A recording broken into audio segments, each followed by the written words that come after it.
Guys, can we have your attention? We need to fill a line here, right next to the camera, जो एक से एक रो पूरा बाकी है वो fill करना है, and कुणाल वाला रो जो है वो भी भरना है immediately.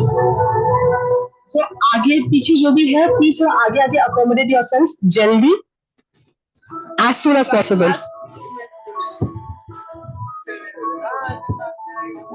पड़ेगा. लास्ट बेंचेस जितने भी, लास्ट रो खड़े हो जाओ, एक बार सामने आ जाओ यहाँ पे. आ जाओ भाई, आ जाओ, आ जाओ. ये वाला रो सही कर दो.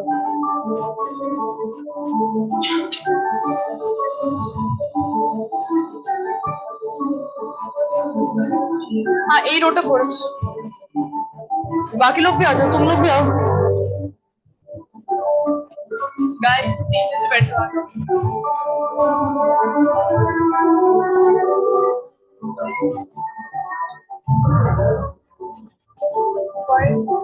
वाइड होती है वो क्वेश्चन करो. ये वाला रो सेकंड लास्ट इधर आओ, बस स्टार्ट फीलिंग इट.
आप लोग भी ये वाला रो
Good morning, ladies and gentlemen. I'm Prathirupa Banerjee, And I'm Raksha Ravichandran. and it is our absolute pleasure to welcome you all to the International Conference on Sustainable Business Practices, ICSBP 2025. This flagship event brings together thought leaders, industry experts, academicians, and policymakers under one roof to discuss and shape the future of sustainable innovation. Today, as businesses balance profitability, social responsibility, and environmental stewardship, our conversations here will help lay the groundwork for transformative solutions with global impact. In today's ever-evolving world, sustainability is no longer a choice, it is a necessity.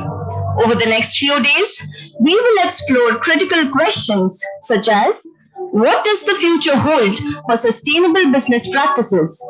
To set the tone, we begin with an opening panel discussion titled Future Proofing Business Through Sustainable Innovation, Achieving Net Zero Emission.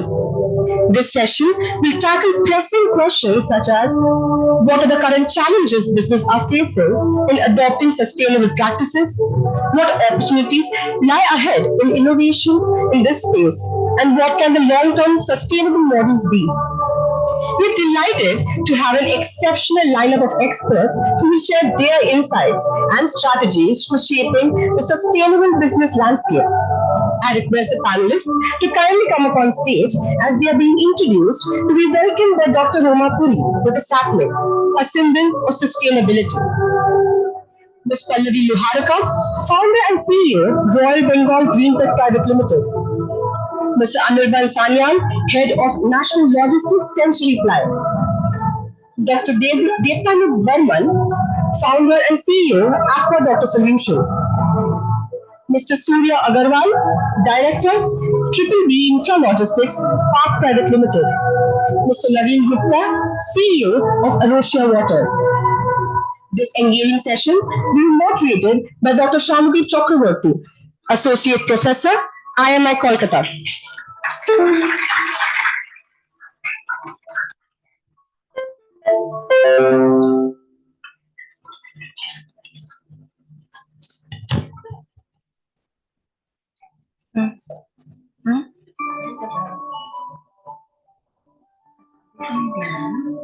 This is not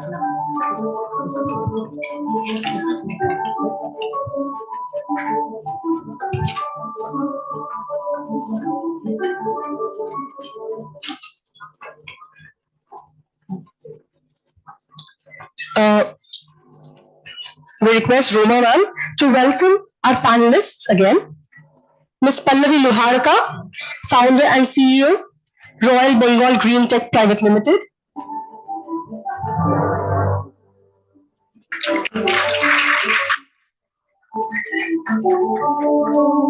Mr. Anirban Sanyan, head of National Logistics Century Ply. Dr. Devtanu Burman, founder and CEO, Aqua Doctor Solutions.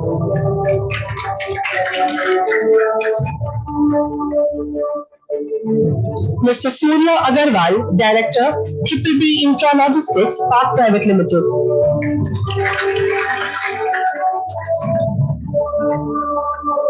Mr. Naveen Gupta, CEO of Arosia Water.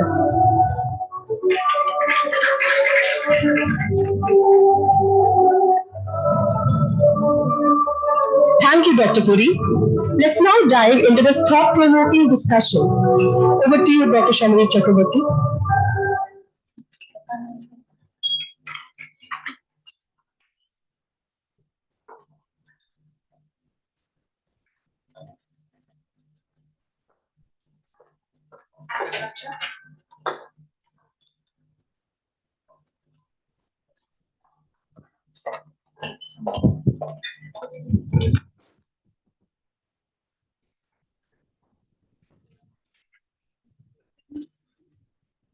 Good morning to all those who are present here, our esteemed panel members. Welcome you to IMI Kolkata at the very outset. Today we start our pre-inaugural panel discussion for ICSBP 2025, and it gives me immense pleasure to moderate this session amidst this August gathering. So today's topic for the session is future-proofing business through sustainable innovation, achieving net zero emissions.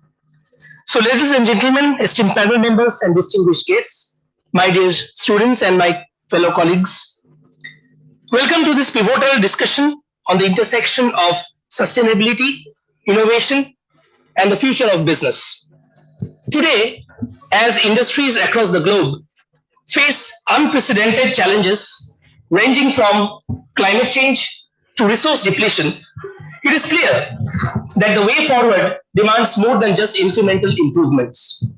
It requires a transformative power, a force, to go forward to a sustainable innovation, one that not only drives growth but also ensures resilience of business. The journey to achieving net zero emissions is no longer an aspiration. It is imperative. Governments, corporations, different stakeholders, and all the members together have come together for action. Today's the word is action, not just theory.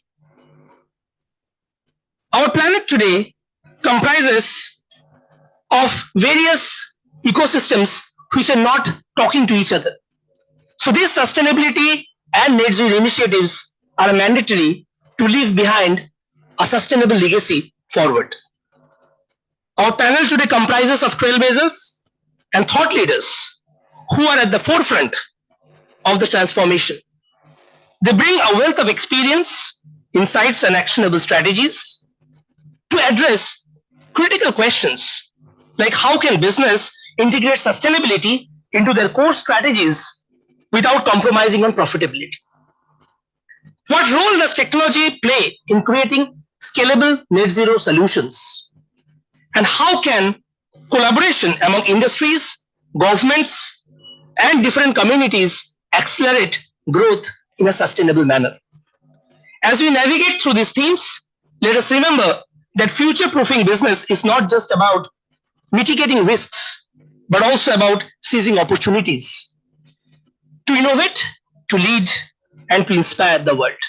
So without any ado, I'll invite all our respected panel members to go for the starting discussion. So I'd like to start with Pallavi Luharika, madam.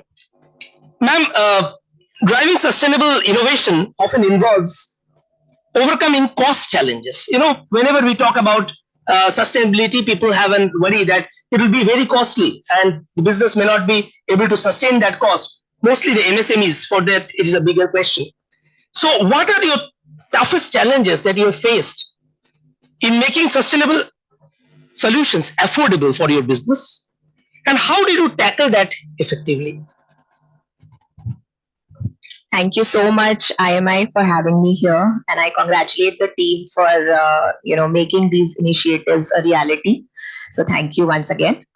So definitely sustainability. Whenever we talk sustainability, the first word that comes to our mind is premium. So we have tried to break that barrier using our technology innovations, because we believe sustainability should not be synonymous with premium, and if at all, premium should only be quality, not price. So with that larger vision, when we were starting up Royal Bengal Green Tech, we found a large gap in exactly what Mr. Chakraborty raised, that MSMEs today are not having access to technology innovations, and the primary reason for which is cost. These technologies are also provided by tier 1 players, technology providers. So as an MSME, I cannot have access to that unless I have 100 crore rupees from day one, which I do not as an MSME. And number two, even if you have access, how do you take it to market? Because we do not tend to have market knowledge as much as MSMEs. So, that is where we wanted to come in, and we wanted to make sustainability affordable and accessible to MSMEs. So during that journey, what happened is, when we were doing market research, like I am a gold medalist in chemical engineering myself, I spent 10 years with leading multinationals. So that kind of gave me that perspective and flavor that, whatever is done in the lab, that may not be necessarily translatable to the customer. And most important parameter there is the cost, right? So we have to work backwards. We are usually very excited about our product or our innovation, but the first step starts there. Whenever we innovate something, we have to make sure that is the customer really, is there a problem for the customer that we are solving with that product or that technology? That is the first question we should ask ourselves.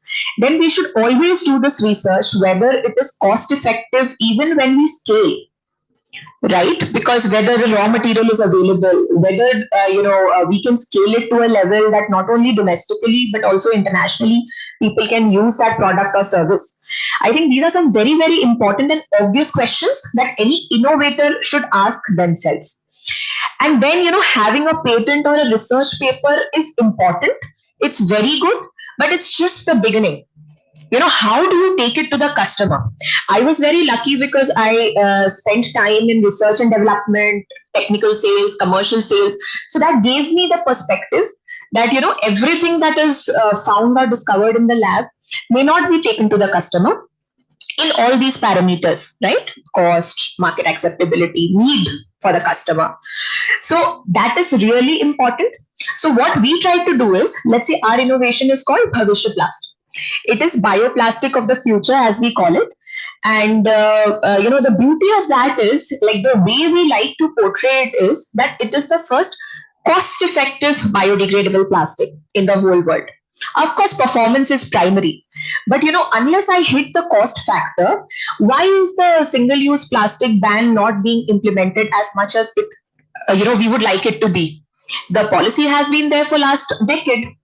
The number one problem is price. So that is where we came in. The moment our plastic got discovered, and it got discovered accidentally, and that is a story which I would like to share maybe one-on-one some other time due to paucity of time. But when it got discovered, the first thing, the market research that we tried to narrow down is whether there are alternatives and why the alternatives are not being able to get adopted as much as we wanted to. And that is where we realized the price of that single-use bag, let's say, made out of existing bioplastic alternatives, is 2, 3, 4, 10 times costly. Even paper is an alternative to petroleum-based plastics. So, what percentage of the world or the population actually is being able to switch to it? So that has to be the number one driver. If we can make something at a very, very cost affordable price, it is very, very important. And it is true globally. It is not that India is a developing nation and hence we are sensitive to price. This phenomena is true across the world. Even Europe, UK, when they wanted to take a call that they would switch to biodegradable plastics, even by paying 3, 4 times the price, they have social security. They don't have as much a problem. But ultimately, it's the taxpayers' money. So they had to impose it. People were averse, right? Why will I pay 4 times for something which I can do using the normal petroleum plastic? Fine, I am very conscious about environment, but at the end of the day, I am, it has to be pocket friendly. So how we attack this problem is, the discovery happened, excellent, but is it something that will meet the cost barrier? And that is where our invention has an edge. We are using agricultural waste. So we started looking at which are the kind of wastes that fit into that cost bracket. And not today, remember. We have to see whether when we scale, what capacity we would require to meet the world demand, whether we will be able to scale it even to other nations, not only in India, not only in Bengal, not only in Kolkata, right? We have to think global. We have to think about the scale. So whether it is available, what is the percentage that is available? What is the price it can be, sourced at? How will it be sourced at? So you have to, attack all those challenges when we are thinking of a holistic problem-solving technique. So we attacked all those, and only when all the pieces of the puzzle came together, we thought, yes, this is something which we could pursue. And then, of course, one thing led to another, and we started talking to different customers, in the paint industry, in the automotive industry, in the packaging industry. And we saw our plastic had applications everywhere.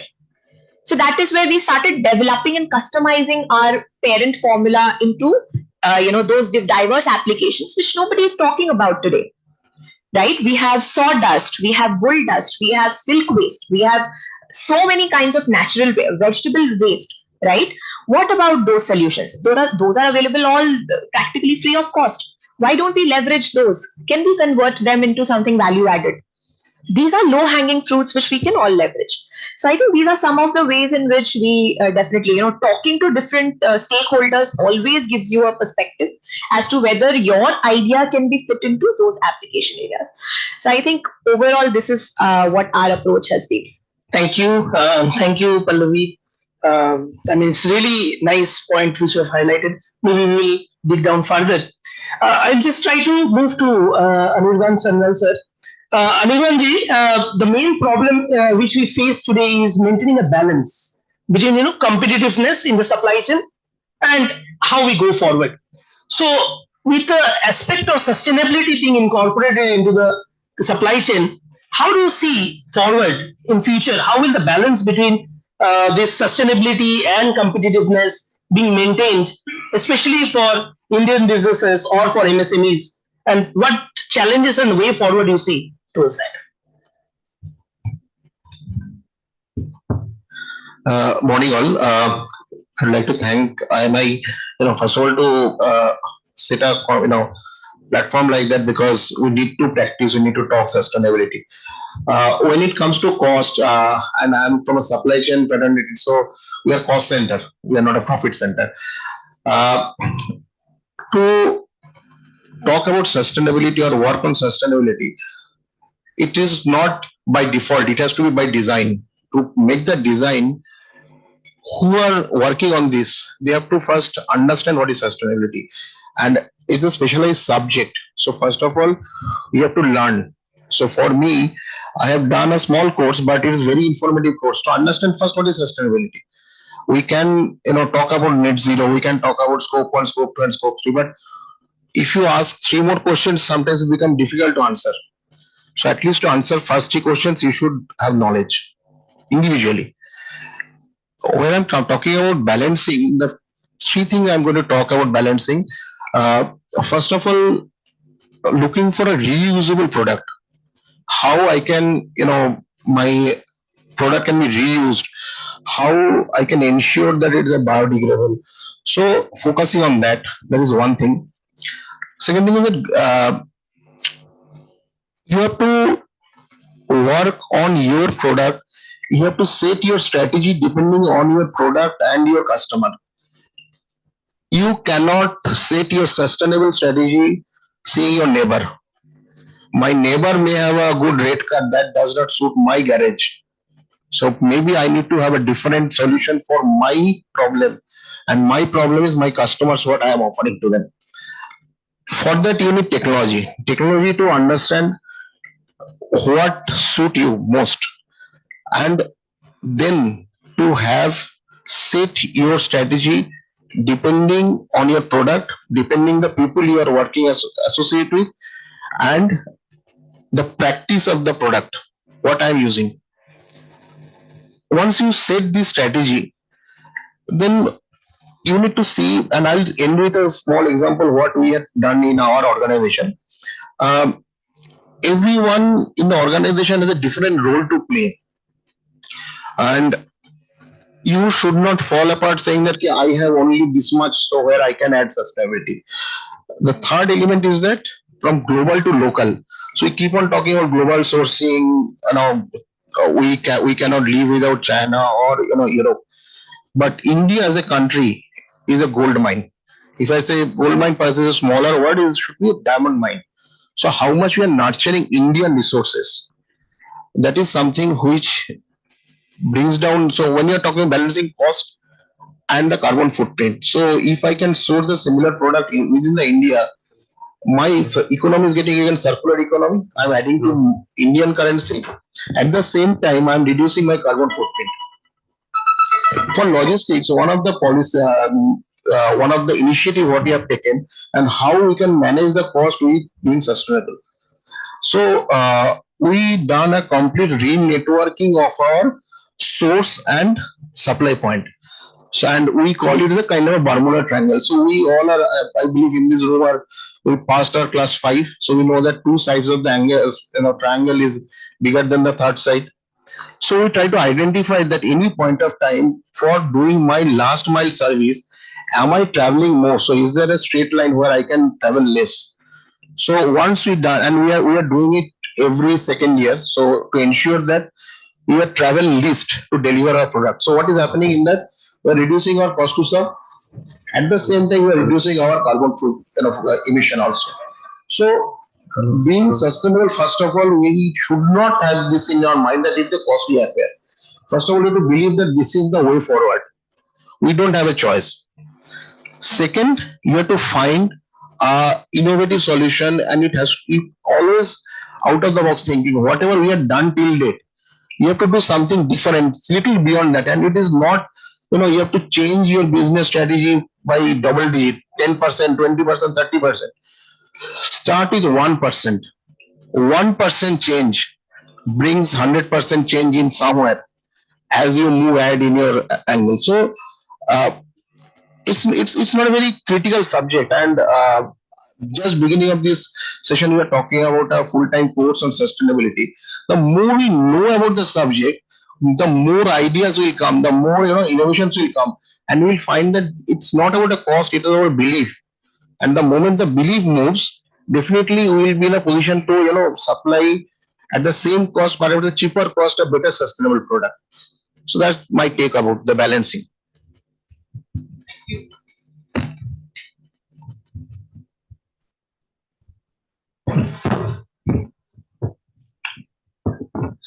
Thank you, Anirban Sannal sir. I mean, what the main takeaway from his word was that it is not an option. It has to be taken as a mandatory affair, and we have to change our belief. I now move again to my extreme right, Dr. Deptanu Barman. Deptanuji is the founder and CEO of Aqua Doctor Solutions. So I have a very curious question for you. What are the most innovative practices or technologies you have introduced to tackle water sustainability challenges in the course of your business journey?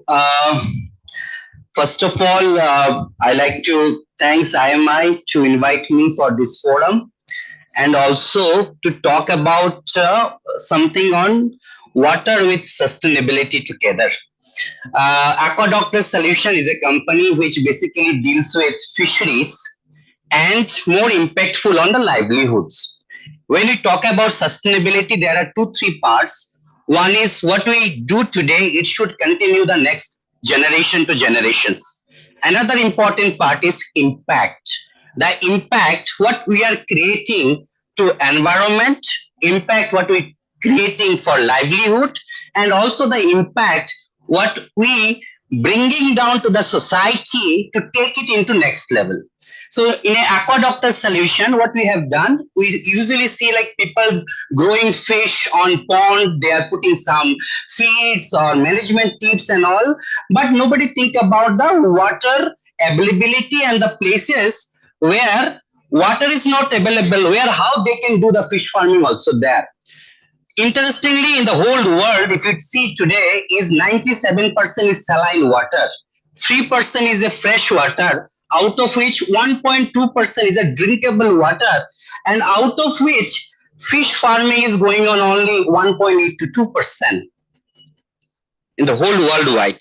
So to bring it into more sustainable way, more productive and impactful way, we have introduced some innovative technology with period of time.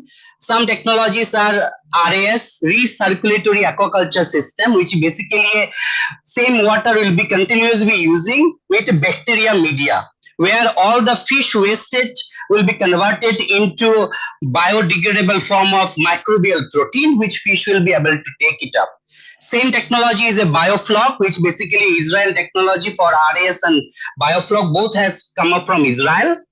Other parts we are now thinking of how we can bringing down 2-3 technology together, where one input can be output for someone and someone output can be a source for other one as an input. Same technology like aquaponics, hydroponics we talk about, but rather than talking about it the way my previous people have addressed, is very important to understand the money flow, the money what I invest, the money how I can harvest it out. Once we know it, we can create more impactful, sustainable and resources for everyone, so that we can make a greener and healthier world in coming days. Thank you. Thanks a lot, Dr. Bauman. I feel that these technologies which we are talking about incorporated from various foreign countries are being utilized at grassroots level by the pisciculture and the people who are doing with fisheries. Now, one more question which comes up in mind, for which I'll go to Mr. Surya Agrawal. Surya sir, actually, we have talked about cost, we have talked about competitiveness, we have talked about the technology part. But what comes in mind is people's orientation towards accepting change. Okay, because most of us, we know that whenever any new thing is introduced, people tend to push it back. So, I mean, resistance to change, and especially for businesses where predefined objectives are there, it may again create a lot of hurdle. So, in your business journey, as sustainability leader or innovation, what obstacles you have faced in terms of this introducing the change into your business and how you got over it. Thank you, Dr. Chakraborty. Good morning, everyone. Thank you for having me here, and thank you, everyone, for giving the time to us to listen to this wonderful initiative. Talking about the challenges, I come from the edible oil refining industry, and it's very power intensive because we run a lot of motors to refine the oil. We require a lot of heating in our processes. So the challenges can come is how much do you invest and where do you invest? You have budgets, you have to allocate them properly. And for that, the first thing we need to do is talk about it. We have to create awareness among our team. We have to show them the examples of what others are doing. I'll tell you about one of our peers, Adani Group. So what they did was they brought the packaging which was recyclable. And we knew that we have to go for it. Because even if the government does not make it mandatory today, it will make it mandatory tomorrow. And we cannot wait for the time where the consumers will ask for it. We need to take the initiative because at the end of the day, it's our society that we have to take care of. Coming to the processes itself, we'll take the example of how we are heating the oil. In the process, we burn coal. So recently, we collaborated with some of the engineers, and they suggested that the air could be separated, and in that you have the gases of sulfur, nitrogen, oxygen. You can liquefy some of them, sell them in the domestic market, and you can use some of them in the interior processes. For example, you can use the oxygen to increase the efficiency of the boilers. So these are some of the ways in which you can convince your board to understand where we can add the value which can have a long-term impact and short-term impact together at the same time. Apart from this, we are using solar for our in-house consumption, and it's serving our needs. And over the years, we have seen that there has been a massive increase in the efficiency of the solar panels that are there in the market. When we installed it, there was about 320 watt peak panels. Today, China is coming out with even 700 watt peak panels. So in the same area, you had a lot of solar energy efficiency. And we have a lot of storage tanks as well to store the crude oils, refined oils. And recently, one of the empaneled vendors of DIDO, the Government Defense Research, so they came up to us and said that we can have small wind turbines on them. And if you look at the wind turbine designs, they have changed a lot as well. A lot of research has been done.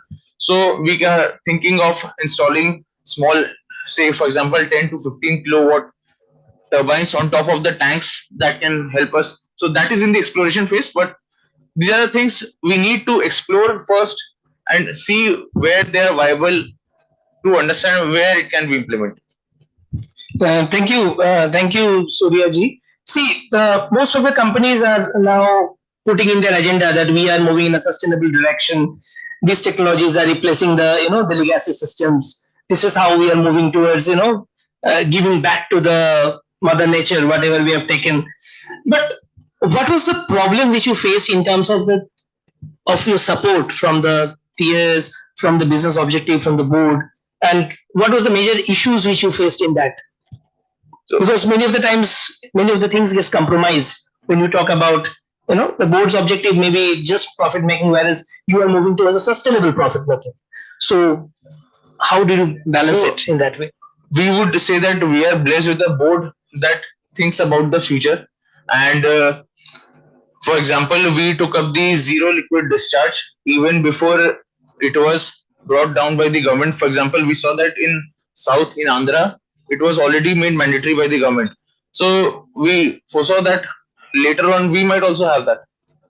So those are the ways in which you can convince the board that today or tomorrow it will be required. It's better we start working towards it from today itself. And apart from that, if you look at it from the distribution point of view, we have a distribution network, and last year we came up with the initiative that for each and every distributor we will have one plant. So they will have a social connect towards the environment, that we can have one plant for us which will be taken care of us individually, and everywhere they will come back and see how that plant has grown. That will also bring them closer to understanding how we can work for nature. Thank you. Thank you. I think that's pretty insightful, sir. Now I'll just move to my left to Mr. Naveen Gupta. Again, coming back to water, because water, life, these are synonymous. I think Naveen Gupta ji is actually from Hydrotech Solutions. So, always we see in news alerts, newspapers, magazines, people saying that access to clean drinking water or clean water for sustainable use is a question. I mean, it's a very minuscule percentage. So we talked about clean water for fisheries, but we didn't talk about fish water and clean water for our own consumption. So what activities or what ways your company or you have taken forward to ensure the availability of clean water, clean drinking water, access, and also maintaining it or recycling it in a more sustainable manner for the community? Please, your thoughts on that. Thank you, Samadip, and thank you, IMI, for having me here. And water sustainability is something that is very close to my heart, and actually, it was one of the reasons why I entered this water industry. So before answering that question, so I would like to share a personal experience with you all. So, during my early career days, so I was working with some of the leading water treatment companies in India. So I got to learn a lot of water treatment process, new technologies and everything. So I was so excited. I mean, so there are so many things and we are already doing it for a lot of cities. But then I wanted to bring that technology, so that thing to even to the underserved communities, to the rural areas. So that was something, a passion, a deep desire, and also my generation. So we are inspired from movies like Swades. So I just wanted to know how many of you have watched that movie Swades. Yeah. So something also inspired me. So let's do something for the underserved communities, for villages.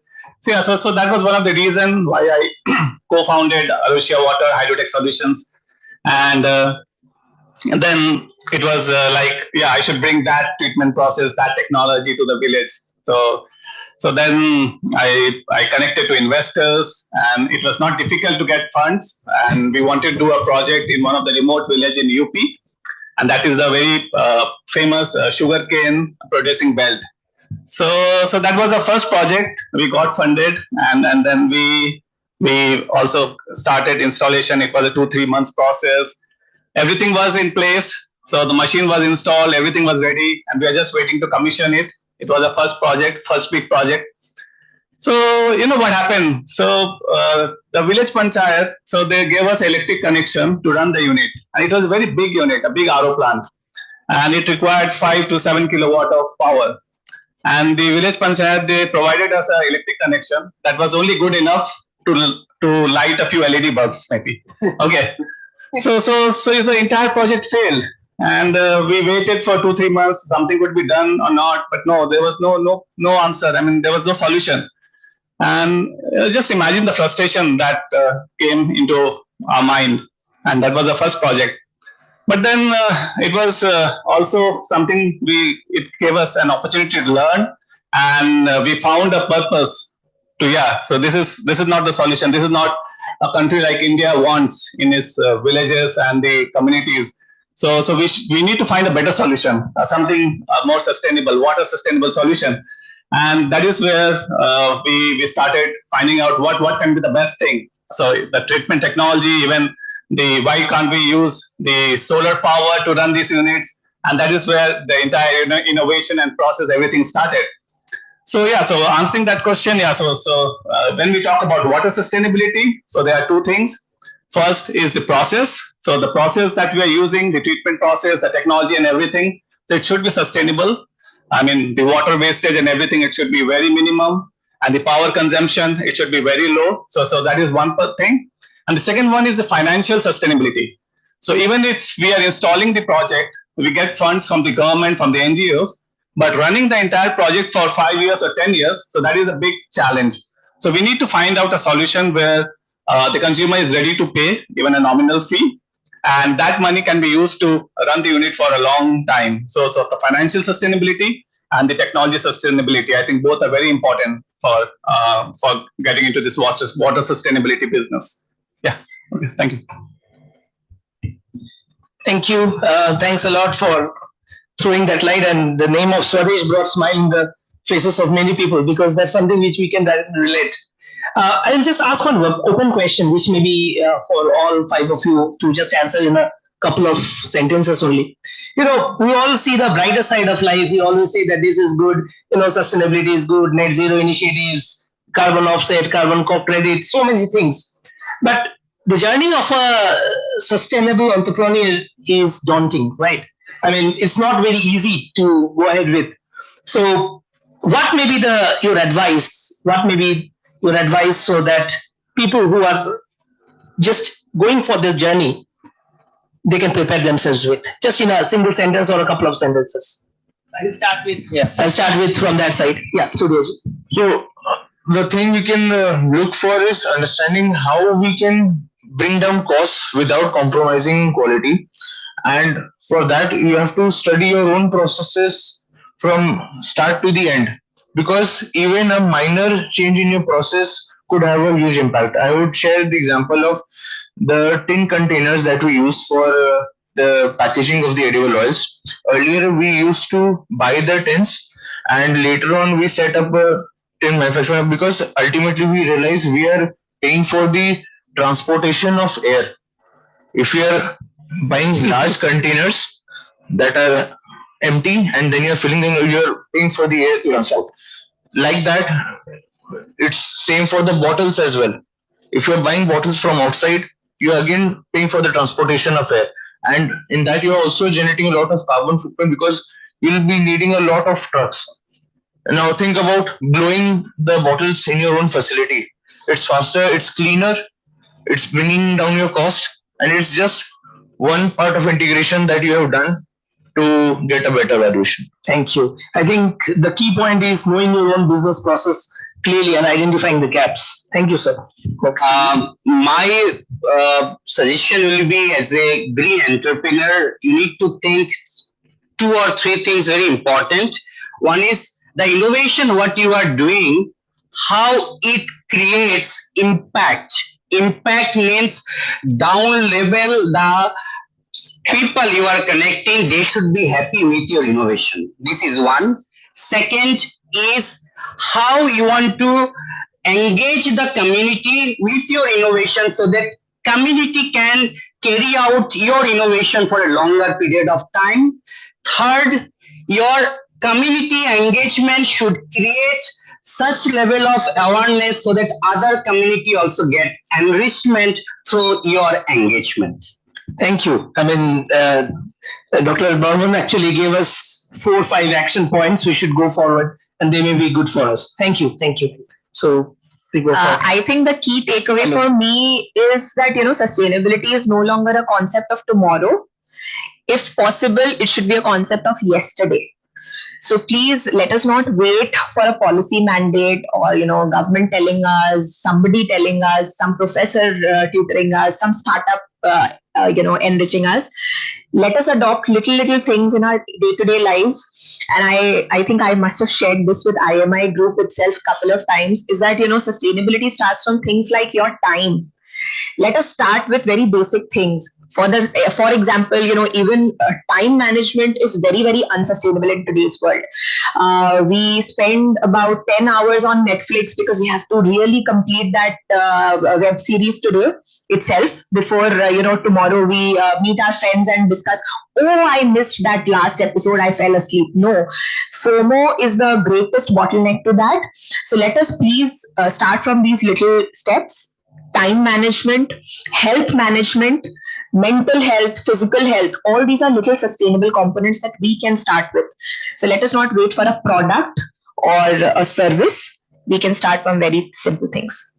Thank you. Thank you, Pallavi, for telling us to go from reactive to proactive mode and maintaining time and as well as mental sustainability. Thank you. So I'll go to Mr. Naveen. Thank you. So I think, there's a saying like, if you cannot measure it, you cannot improve it. So I think we should keep a tab on the important metrics of sustainability and impact that we are creating. And of course, we should think on small steps, like Pallavi said. So we should see how we can improve day-to-days, even in day-to-days life, small things, how it can improve our commitment towards nature. So that is very important. Yeah.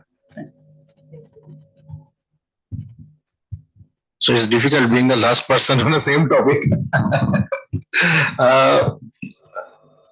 So everything, most of the perhaps say already told. I'll pick one thing that as an individual, when we are talking about sustainability, we as a team, supply chain team, so we are known for keeping some time in our pocket. So if there is a delivery can happen in 3 days, we say it will do in a 4 days time. What we are practicing, we put as a concept as 3T, tell the truth. So initially it's difficult because you will fail 1 or 2 times. So accept that failure, move ahead. Over a period of time, you will find that you suddenly started gaining a certain kind of respect that, okay, what they are saying, they are not keeping anything in their pocket. So that is something, I don't know whether you can relate with sustainability. It's more of how healthy could be the environment. And last but not least, I think sustainability is a subject, it is a specialized subject. And the students over here, I will suggest that check after your MBA, you want to join an organization and work, or you want to do another PG in sustainability. Maybe your the campus offer what you are getting after IMI, and if you have a top up on that 2 year sustainability, perhaps you will have a 2x offer, because there are sudden gaps on professionally knowledgeable people. What we are doing, we are in a learning phase, and we are trying to fit in between the gaps. We are not a subject matter expert in sustainability. At least I am not.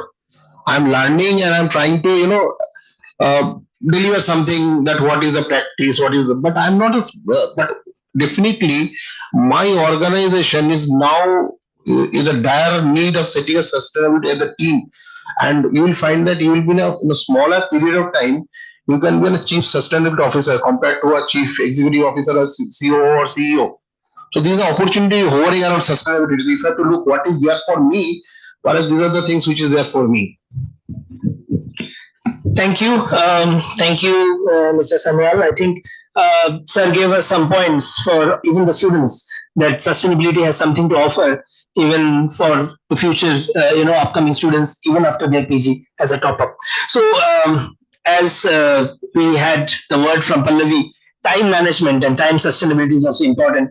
We're moving towards the end of this session. So we can open up for a Q&A, because I think quite a number of students are there.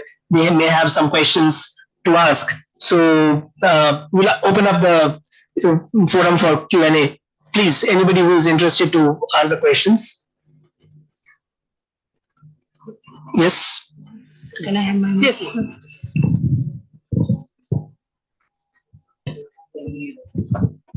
I think.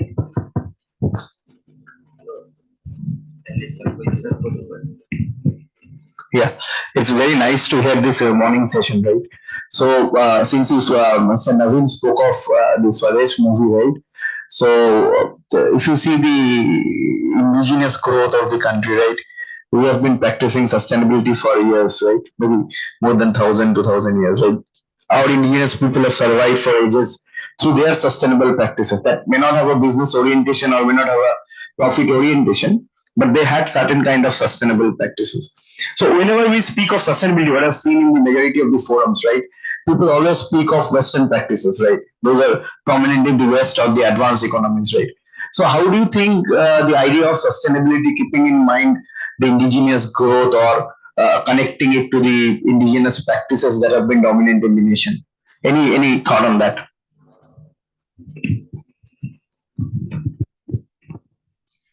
Thank you so much, actually, for bringing that question into light. So I'll give you a very small example. When our journey started and we discovered Bhavishya Blast, right? So we were, raising funds and we wanted to commercialize it. So during that time, this idea came to us that, Royal Bengal Green Tech. So the theme is about sustainability and creating innovations. So we started off with a very micro level manufacturing unit where we were converting vegetable oil into lubricants. And, how that journey started is we went back to history. Traditionally, vegetable oil has been a lubricant.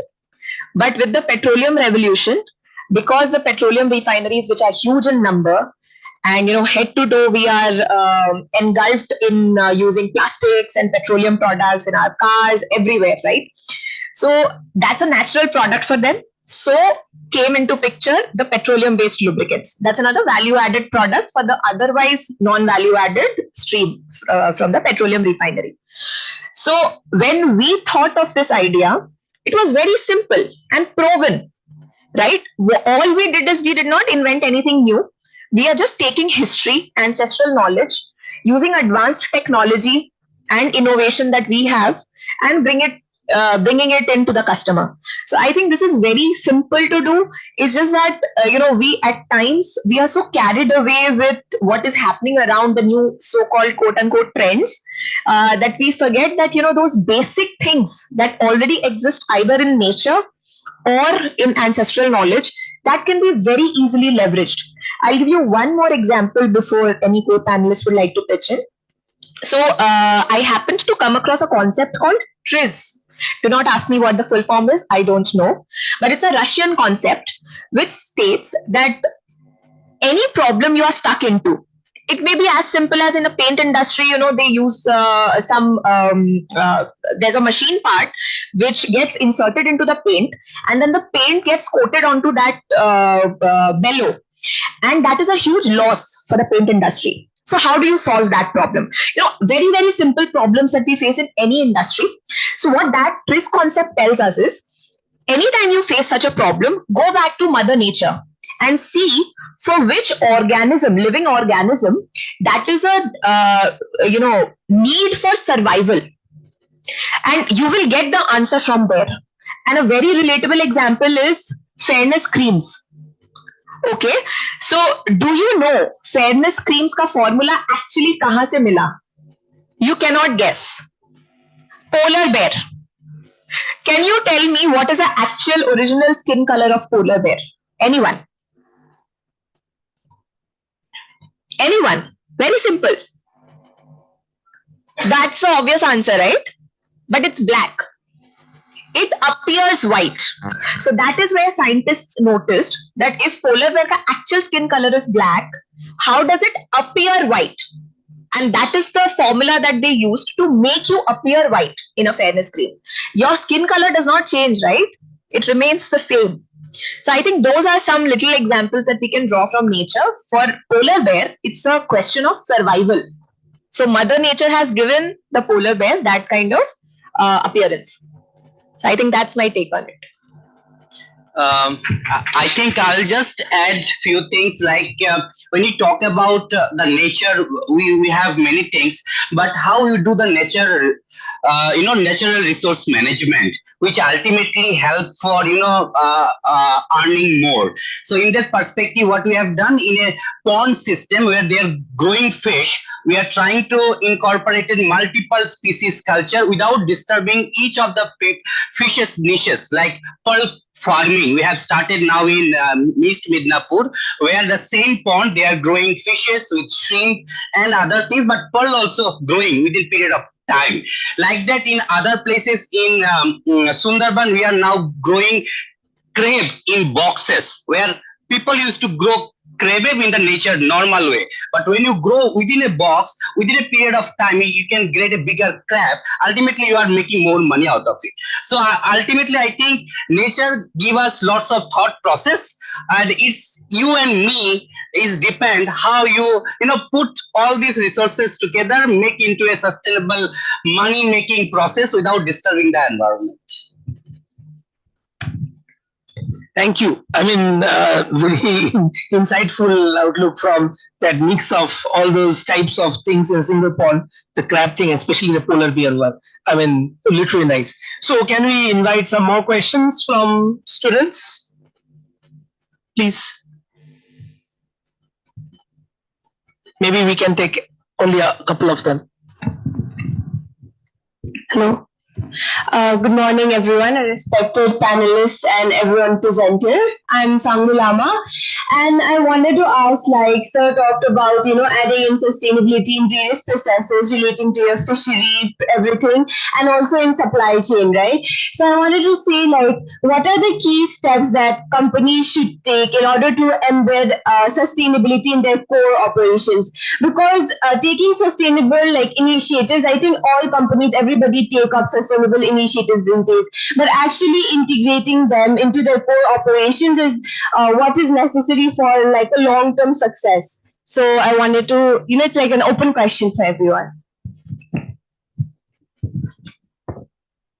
As I said earlier also, that you need to do a process work. You should know end to end what you are doing, and the organization, once we know that what we are doing, where I have to add my sustainability drive, it is not one part, it is every portion, everywhere, because depending on the product you are handling, every company is, say for example, we are dealing with plywoods. The plywoods don't have any cover. So if I say that now I am going to implement a paper cover, I don't have, there's no plastic, so that I cannot convert the plastic into paper. But we also ensure that that each square meter of our sourcing is legal and coming from agroforestry. So that's a sourcing. So when I'm talking about the example I've given as a logistics, that how we are ensuring that minimum traveling to have the end product delivered, that is on logistics. Now for a planning team, if they can ensure that they are having the best of the forecast, because every forecast is wrong, so based of the forecast to achieve nearer to say 100%, then we can reduce our overall inventory. That reduce storage. That reduce the cross branch movement. So everybody need to work on their area, and they have to learn. There is no shortcuts. So sustainability is not a subject that I learn one and I deliver two. If you learn 10, you will deliver one. That is something first you have to believe. And if all these things put in place, definitely there will be a continuous gradual movement towards a better sustainable product. And we need to ensure as a consumer that we need to be ready at times to pay a rupee more. The unfortunate part is that India as a country, and sir, as we were talking about that the local and US, so there are many a times we see US solutions we don't take, because India as a country cannot be copy paste of US or Europe's. We are having our own challenges, own dynamics. So as a country, the cost we are ready to pay, it is a cost sensitive economy. So there are times organizations feel real challenges to ensure a sustainable profitability with sustainability. Organizations taking the hit on their pocket as of today. We are not bypassing the sustainability cost to our consumer. We are expecting over a period of time the consumer will start demanding sustainable products. When you will go and when going to ask for a plywood, you should go for a branded one. You will find that the branded one is a 10% or 12% cost here, but you have to believe that you are contributing to the sustainability, and that is your contribution. So this is end to end. It is not that organization is only going to work. The consumer, the society also need to think and work on sustainability. That is my take.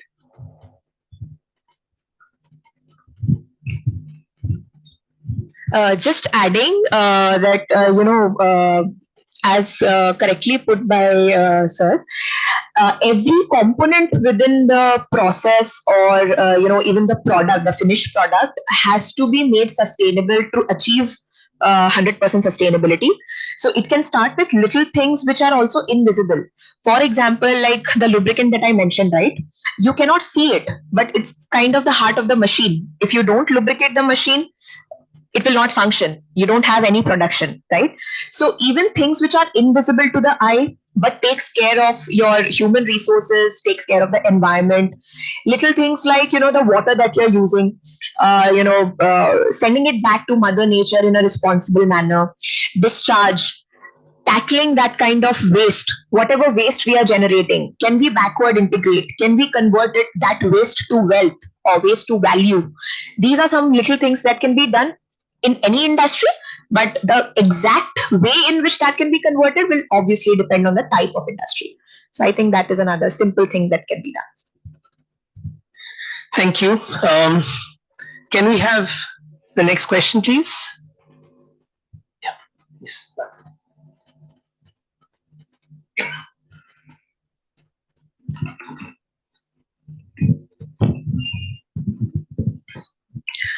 Thank you very much for this wonderful discussion. I'm Professor Shahana Roy Chaudhary, Faculty of Economics at IMNK.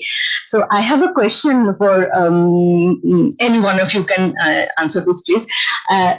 Just wondering, you have mentioned that involving and engaging local community wherever you are working with your innovation is a very important aspect. So how could you please give some example or initiatives? How could you nudge people to engage? Some of the examples, if whatever you have in mind. So actually, I'm not basically a management guy who is leading the business. I'm basically a technical guy who default come to the business. And when I start the business, I have understand two things because I have done technical activities with a multinational company, then form my own company. To establish your brand, the place you do your operation, help them also to deliver some of your services to them. Like yearly we organize health camp wherever we do our fisheries activities for that cluster. We do winter blanket distributions. Though I'm not doing, I have other partners, I request them, they do that. Then we help the children also to get some of their books and all. So my objective should be very clear, because where the place where I earn, if I am able to give them something back should be in terms of not only the money, it will be the process which ultimately create a sustainability goals for me and for them as well. So that's why we are penetrating in the market, and my company is like a 5 years company, but with God grace and everyone's support, we are now operating starting from Kashmir to Andaman also. Only because we always think that whatever I earn, my profit should be very less, but I should give something back to the society in terms of any way it may be. Because ultimately, when my community gets supported by us, when my community gets engaged with my product and engaged with my services, they will always speak about me whenever they move about. Yeah, please. I would like to add that the companies have CSR funds. So responsible allocation of CSR funds can also help with this, because when you are generating awareness in communities, you can ensure that your CSR team does the groundwork, and we can try to stay away from the companies who are not doing the genuine CSR work. That's why the partners that he is talking about, we need to look at those partners carefully, because some of them might say that they are into CSR work, but ultimately it's just a way of greenwashing, and that at the end might not be sustainable.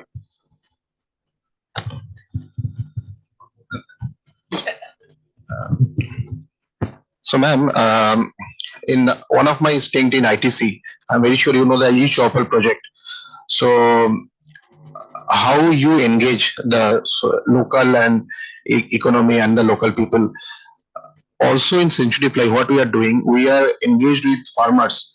We are educating them about agroforestry, and we are having contract with them now. We are having more than 1 lakh farmer with whom we are having agroforestry. It is to our interest. We need raw material, we need legal sourcing, and we have to be sustainable. So when we are cutting a wood, it is 4 years, minimum 4 years, the age need to be there. So 4 years we are supplying oxygen to the environment. 4 years when we are doing one, when we are cutting one, by the time another 5 minimum tree had been planted. So it comes hand to hand. So we are ensuring that we are local. We are ensuring that they are educated enough. because agroforestry is also something is technical. It is not that I put 5 tree on the line and all 5 will start growing on the 5th year. There will be no position you can cut and get the yield. So we have to believe that it is not I, it is a journey from I to we. And once we have that belief and we work on that, definitely it could be in a better world. That is the philosophy we possess.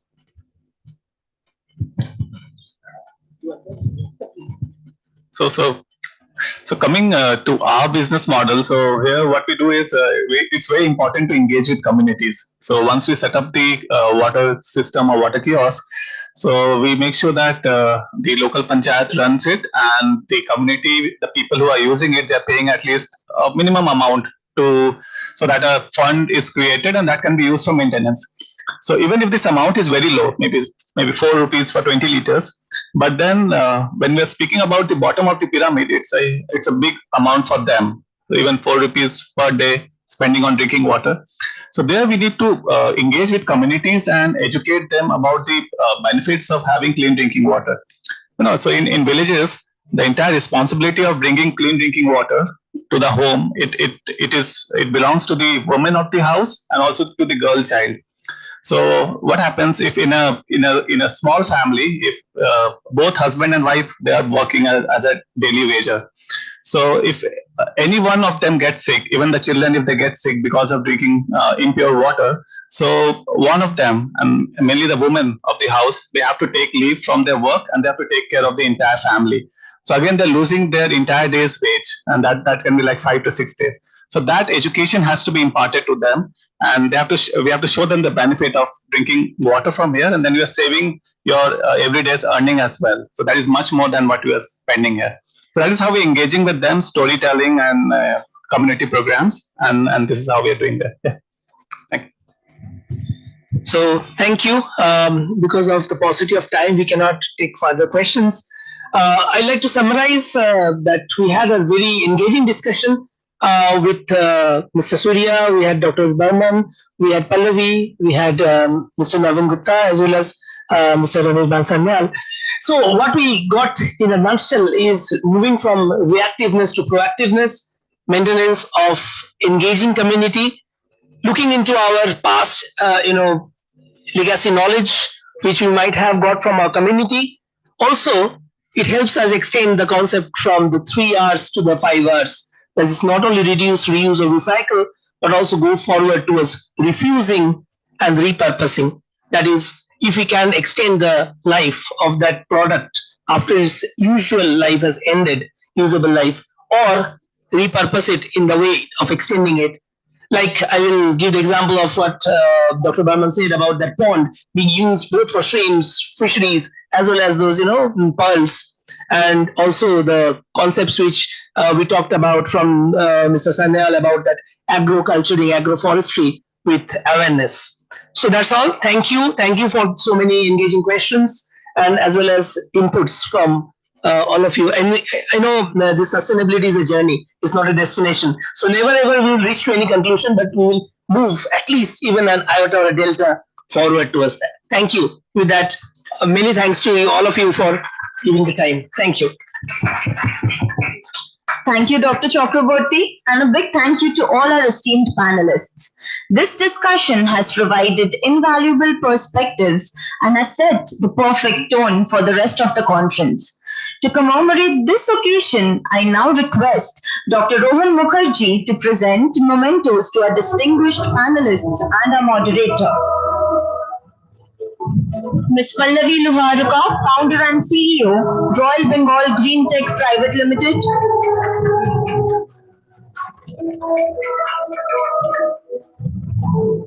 Mr. Anirban Sanyal, Head of National Logistics, Century Ply.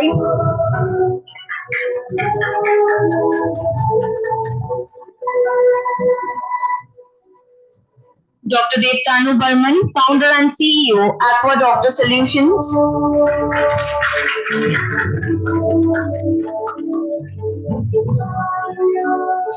Mr. Surya Agarwal, Director, Triple B Infra Logistics, Park Private Limited.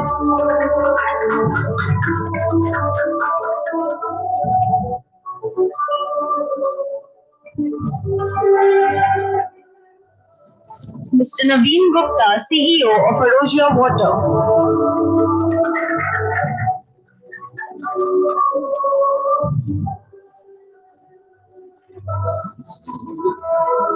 Dr. Shomadeep Chakraborty, Associate Professor, IMI Kolkata.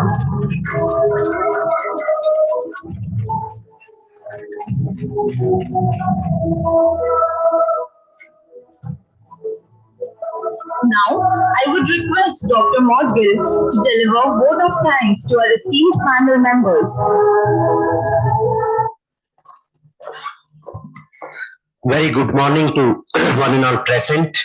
On the behalf of ICSBP 2025, I extend my heartfelt gratitude to all who made today's panel discussion on future-proofing business through the sustainable innovation achieving net zero emissions a resounding success. First and foremost, a big thank you to our esteemed panelists for joining us today. Sanyal sir from the Century Ply, Barman sir from Aqueductor Solutions, Surya Agrawal from Triple B Intralogistics Park, and Naveen sir from Arosia Water. Thank you for sharing your valuable insight, expertise, and real-world examples. Your perspective on innovative strategies and sustainable solutions have truly enlightened us and inspired actionable change. Once again, a big round of applause for the panelists. Thank you.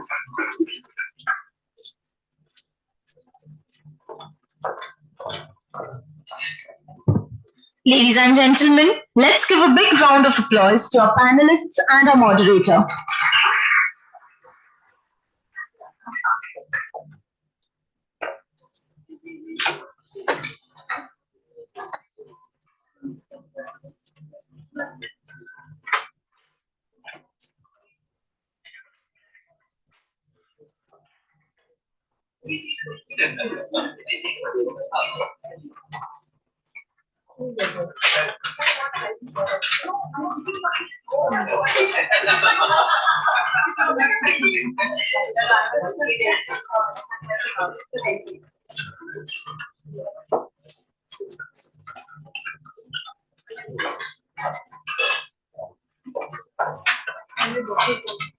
Yeah, thank you.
ICSBP. Sorry.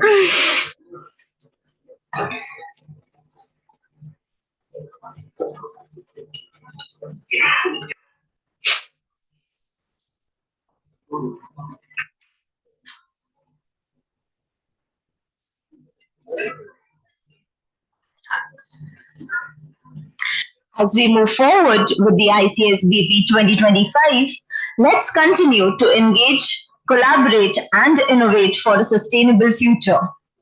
Ladies and gentlemen, it is now my privilege to welcome you to the much-awaited inaugural session of the International Conference on Sustainable Business Practices.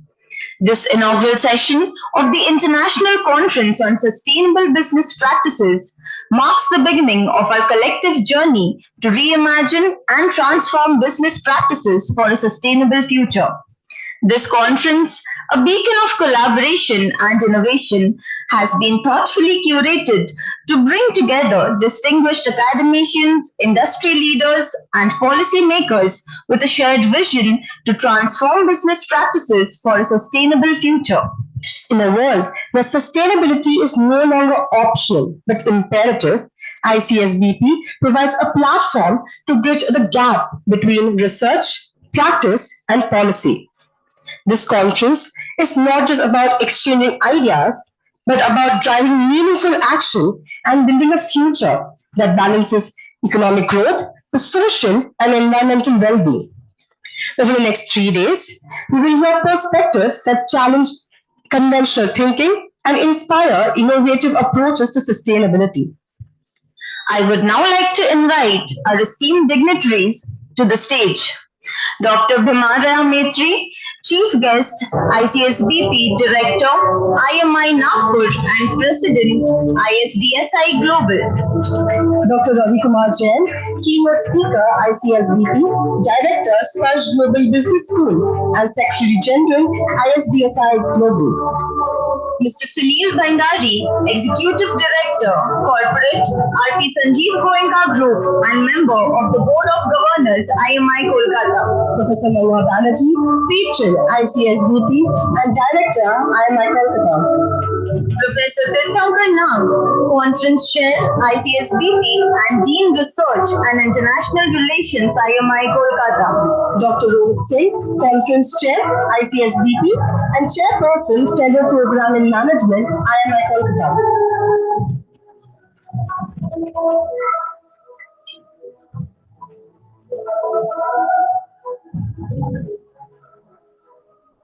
Before we proceed with the inaugural session, let us all rise for the national anthem.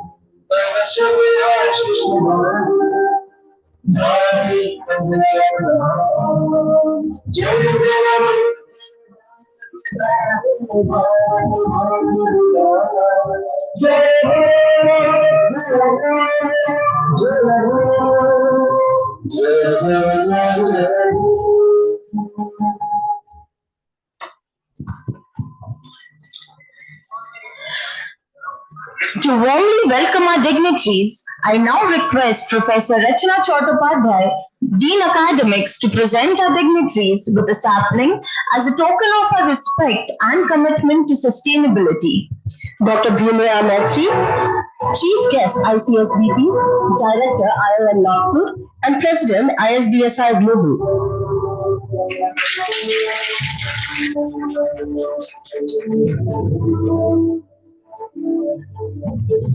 Dr. Ravi Kumar Jain, Keynote Speaker, ICSBP Director, Sparsh Global Business School, and Secretary General, ISDSI Global.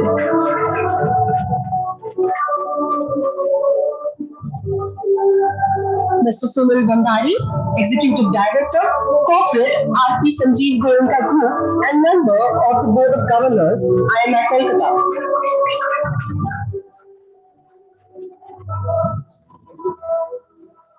Professor Manohar Banerjee, Patron, ICSBP, and Director, IMI Kolkata.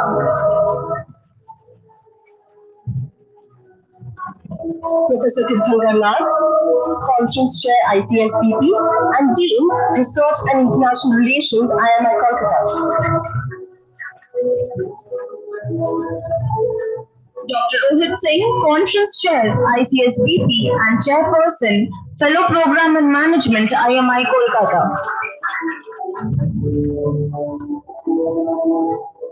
The light of knowledge is fully capable of destroying the darkness of ignorance.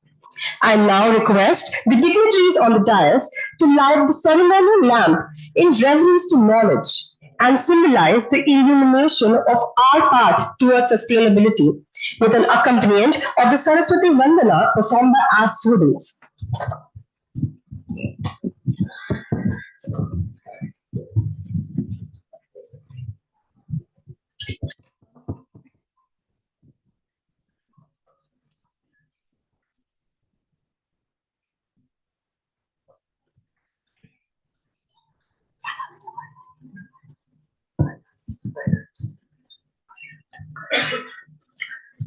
Ya kumbindu tushar har gavana,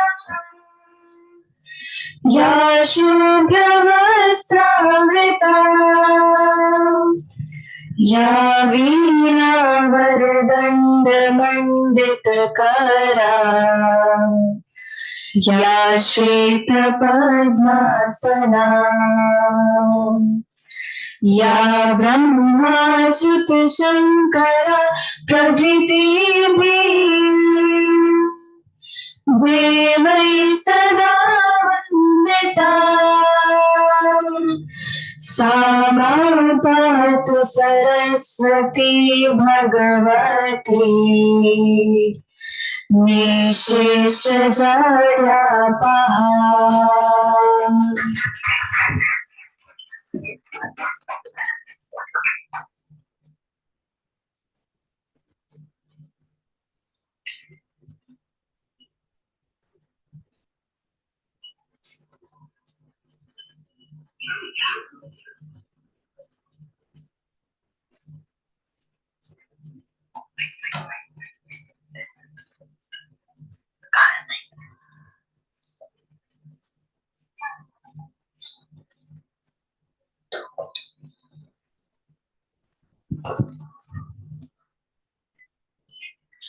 Let me now introduce Dr. Rohit Singh, Conference Chair, ICSBP.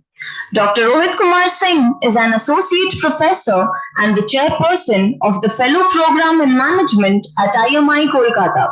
He holds a bachelor's degree in Mechanical Engineering, a master's degree in Business Administration, and a PhD in Supply Chain Management from IIT Gwalior. Dr. Singh is a prolific researcher with 80 publications in internationally reputed journals.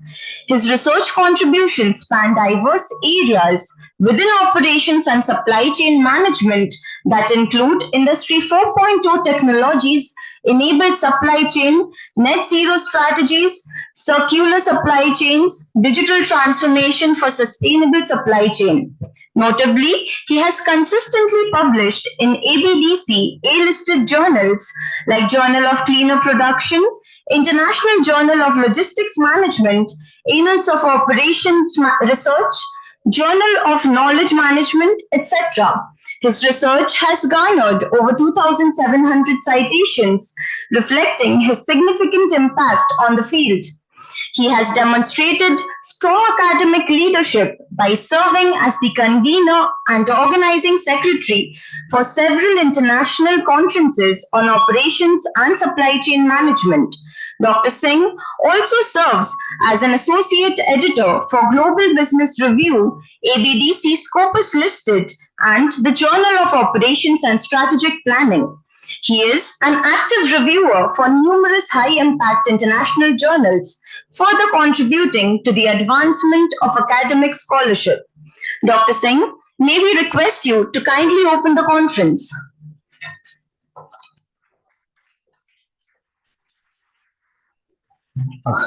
Good morning, ladies and gentlemen. Chief guest, Professor Bhimaraya Matri, Director, IIM Nagpur. Professor Ravi Jain, Director, Sparsh Global Business School, Noida. Mr. Sunil Bhandari, Executive Director Corporate RP Sanjeev Goenka Group and Member of Board of Governors of IMI Kolkata. Professor Mahua Banerjee, Patron ICSBP 2025 and Director IMI Kolkata. Professor Tirthankar Nag, Dean Research and International Relations and Conference Chair ICSBP. Esteemed dignitaries, distinguished speakers, delegates, faculty colleagues, students and friends. It's my privilege and honor to welcome you at the International Conference on Sustainable Business Practices hosted by International Management Institute, Kolkata.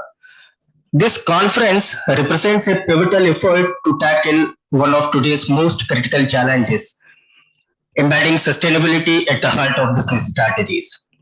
And the theme of this conference, Innovating for Sustainability, Transforming Business Practices for Global Impact, is timely and essential. I have certain figures I have noted down from different journals and news articles. The United Nations reports that by 2030, the world will need at least 40% more clean water and 30% more clean energy to sustain growing population. And I have just gone through the McKinsey report, and they state that embed sustainable business practices into their core strategies are 21% more profitable than their peers. On the flip side, according to International Chamber of Commerce, the climate-related issues, and the climate-related disasters in the last decade alone have caused economic losses exceeding $3 trillion globally, underscoring the urgency to act. So these numbers are not just statistics; they are call to action. Businesses must rethink their operations, their supply chain, and their impact on society. So the conference is serving as a platform to address these challenges and identifying the innovative solution to redefine corporate success. For that, I extend my heartfelt gratitude to our esteemed patron and director, IMI Kolkata, for her unwavering support and guidance in bringing this conference to life. So over the next 3 days, the conference will feature 6 keynote sessions delivered by globally recognized thought leaders, 3 panel discussions, including today's panel discussion, which is just over, on redefining corporate values from profit to planet. We have received over 100 research paper presentations from scholars and practitioners that explores new pathway for sustainable business. We are proud to share that this conference has brought together over 130 research papers and 274 authors from a variety of institutions, fostering collaboration and innovation in sustainability. We hope these sessions will generate thought-provoking discussion and inspire actionable strategies that can bring meaningful change. Now, ladies and gentlemen, sustainability cannot be achieved in isolation. It requires collaboration across industries, geographies, and disciplines. So this conference reflects our collective commitment to building these bridges between research and practice, between industry and academia, and between present and future. Before I conclude, I would like to leave you, with one thought. The future is not something that we enter. The future is something that we create. So let this conference be a stepping stone towards creating a future that is sustainable, inclusive, and resilient. So on behalf of IMI Kolkata and the organizing committee, I welcome you once again and wish you an enriching and inspiring experience at ICSBP. With this, I now declare the conference ICSBP 2025 open. Thank you. Thank you, Dr. Singh. I now take the opportunity to introduce Professor Mahua Banerjee, Patron, ICSBP, and Director, IMI Kolkata. Dr. Mahua Banerjee is a Director and Professor of Marketing in IMI Kolkata. She has done her PhD in Commerce from the University of Calcutta and has over 21 years of academic experience. She has been a visiting professor in foreign universities like the University of Bordeaux, the University of Tours, and the Celsa Sorbonne University in France. She is consulted in the telecom sector and has been actively involved in retail management curriculum development for the National Skill Development Mission, NITTR, Ministry of HRD. As a researcher, she has authored research papers in international journals of repute. She has published books and case studies that are available on the Harvard Business School publishing, along with opinion pieces for newspapers.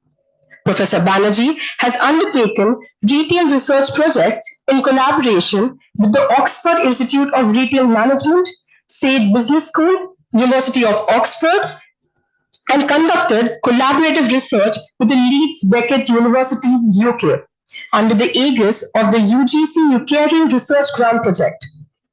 Having qualified the proficiency assessment for independent directors by the Indian Institute of Corporate Affairs, Professor Banerjee is an independent director in the Electro-Steel Casting Limited and is a member of the Audit Committee.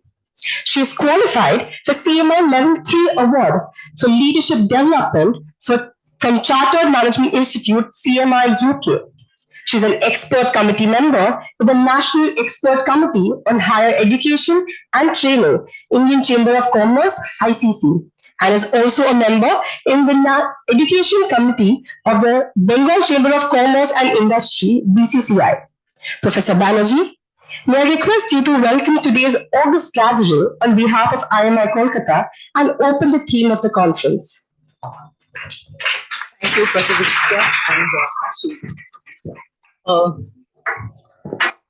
dignitaries on the dais, esteemed speakers from the industry and academia, respected faculty members and administration colleagues, participants, fellow researchers, as well as faculty members from other institutes pan-India, and my dear students.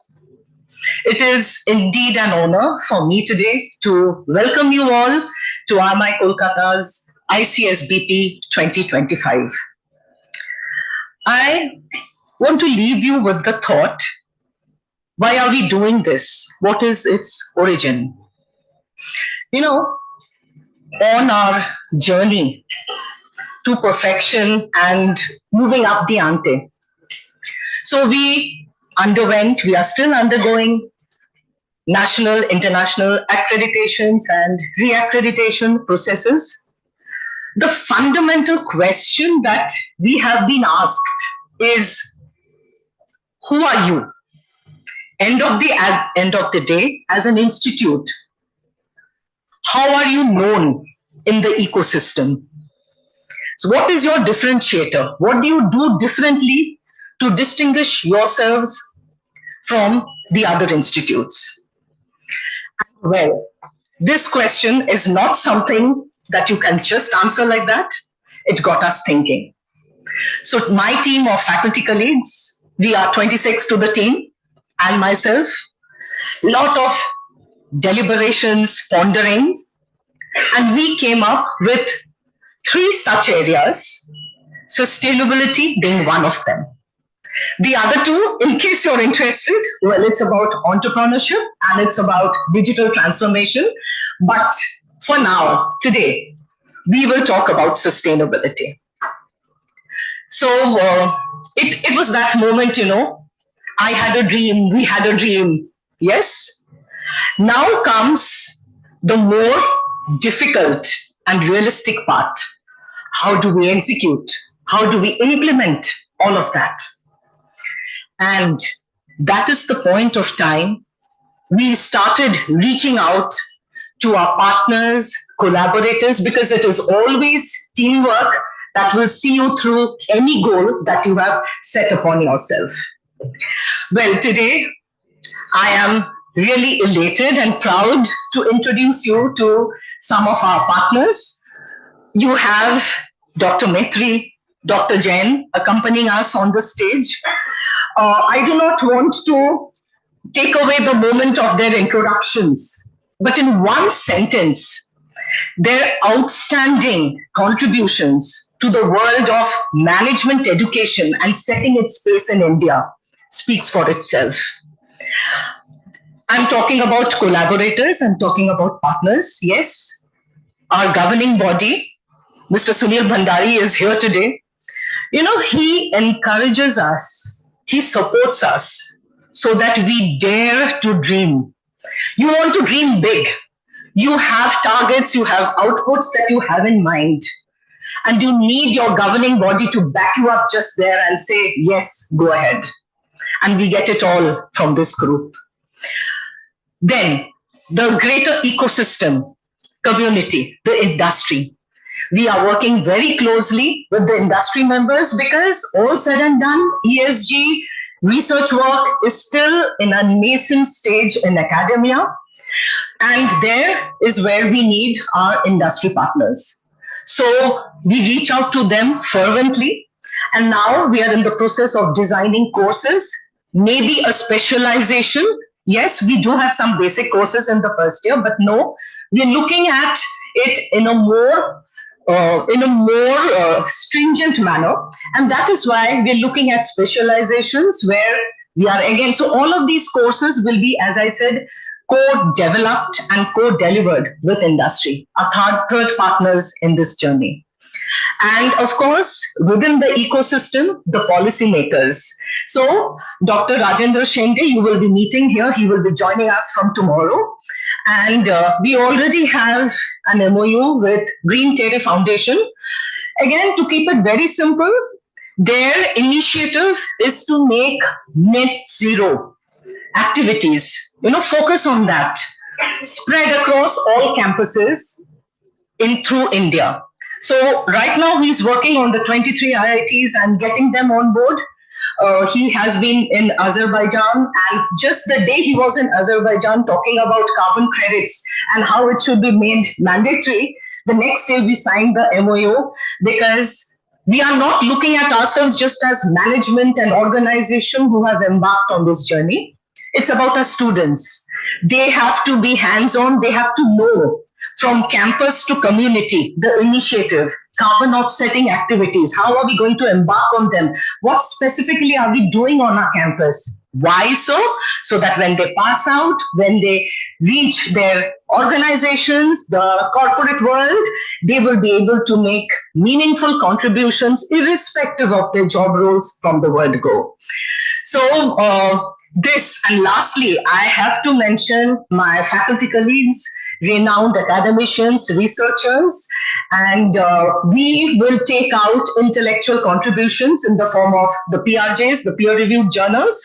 Not only that, there will be white papers. Faculty members are already publishing G20 policy papers, so it's about involving think tanks, everybody together as we embark on this journey. So, well, this has been our origin, and this is where we are here today. And looking forward to 3 days of convivial and effective learning experience. But as we say, we are in the East. So it's about time we did something. We left a mark in the northeastern part of India. And it's not a fly-by-night, one event in a decade kind of a thing. We will be back. We are looking forward to making sustainability our commitment as a management institute so that we can leave an indelible impression in the eastern and the northeastern part of the country. Thank you so much.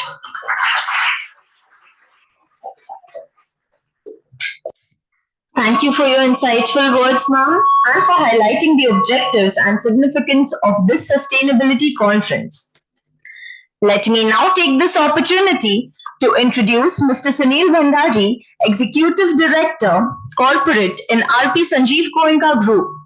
Mr. Bhandari is a chartered accountant, and in his 3 decades of work, he has been associated with ASCO India, CESC, Saregama, PCBL, etc.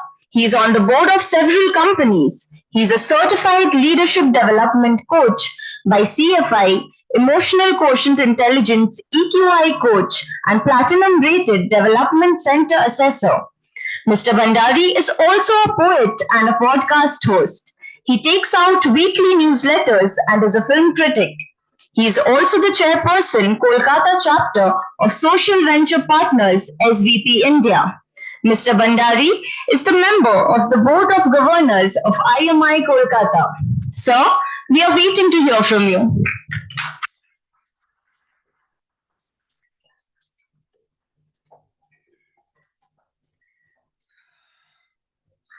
Thank you. Hi, everybody. I wouldn't go through all the dignitaries and all that. It's been done twice before, and I think you will all fall asleep if I go through all of that again. Let me start with something which is completely unrelated to business. A story, if I may. So I remember when I was growing up, we used to stay in this huge bungalow.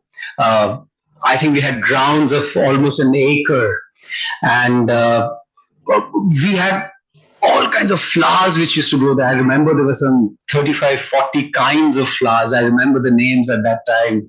And we had big patches of vegetables, and my mom loved growing vegetables.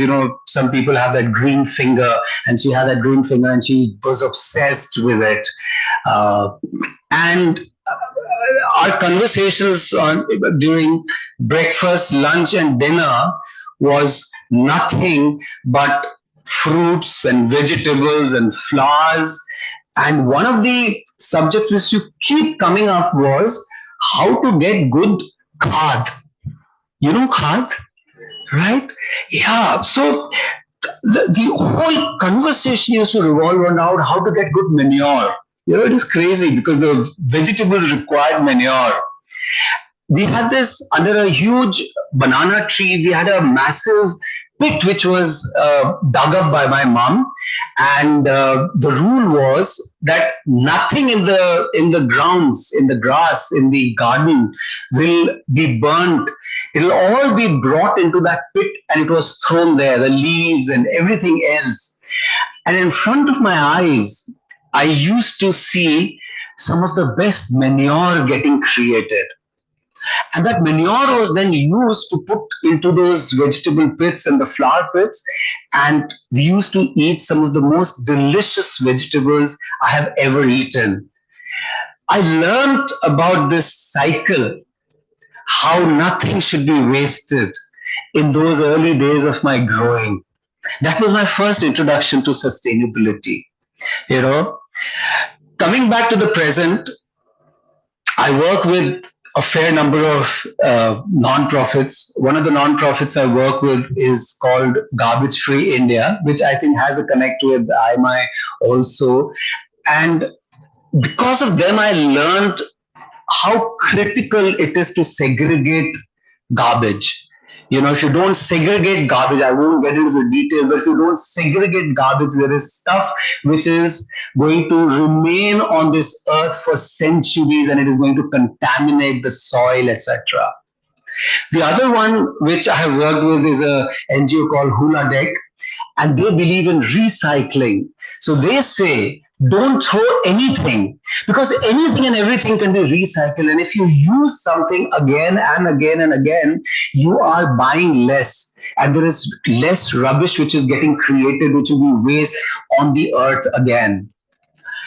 What am I trying to say is that these small initiatives actually are so critical because we are at the brink, this earth is at the brink of self-destructing. 2024 was one of the warmest years, and 2025 is going to be the hottest year ever on this earth. We seem to be losing the battle for global warming, because no country wants to do what is required to reduce the global warming. The aim is 1.5 degrees to be reduced. And that is something which nobody seems to agree upon. Where is sustainability coming out of all this? Sustainability is the groundswell which will sustain the earth if we adhere to what the practices are all about. What the businesses and the governments are trying to do on a very large advocacy level, we as human beings have to do at our level. whatever possible, we need to learn how to save water, how to save things which can be thrown but should not be thrown, which can be recycled. We should adhere to these small things, and at our level, we will contribute to saving the earth. The business and the governments will take cognizance of what we do, what we shout out loud from the rooftops, and they will be more serious about bringing these practices in and making sure, right, that this is something which needs to be done. We just heard how good sustainable practices actually increase profits for businesses, increase valuations for businesses. But businesses don't seem to be listening always, are they?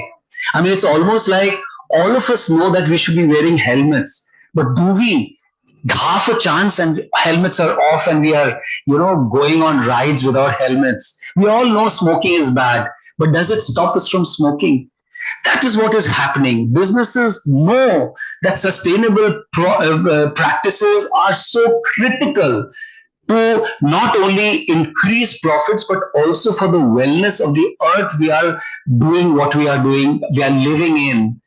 But still, there's a cost to it, and they take it as a cost rather than as an investment. So my hope from this conference is really that we discuss things which are practical, which are not only things which are there up in the air, but things which translate into practices which you and I, which businesses which we represent, the families we represent, the communities we represent, all learn from. And what we get out is something which changes the earth in small ways, but which all add up to actually save us and the generations which come after us. Since there are a lot of students here, I would also urge the IMI faculty to also talk about how we can bring about maybe an MBA in sustainability, because that would give a focus on how to make sustainability at the heart of all business practices. And I think even as a career, it is going to be a very exciting career, because it is something which is getting more and more importance.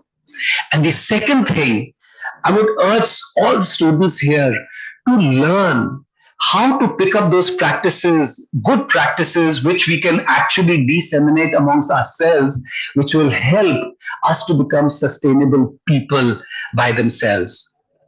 So I wish this conference to be a very exciting one, a very practical one, something which we get. I believe there are lots and lots of papers which are being presented. I hope what we get out of them, even if there are 10 points which we can practically start using immediately, I think it will be a job well done. So have a great conference, and even if you nod off once in a while, well, good ideas require some rest. Okay, all the best. Thank you. Thank you, sir. The perspective has truly set the tone for meaningful discussions ahead. As we strive towards a sustainable future, your vision and expertise will undoubtedly guide and inspire us to take meaningful steps forward. It's my absolute pleasure to welcome an eminent personality in the realm of management education, an luminary whose vision continues to inspire institutes across the globe, Dr. Bhimrao Maitri.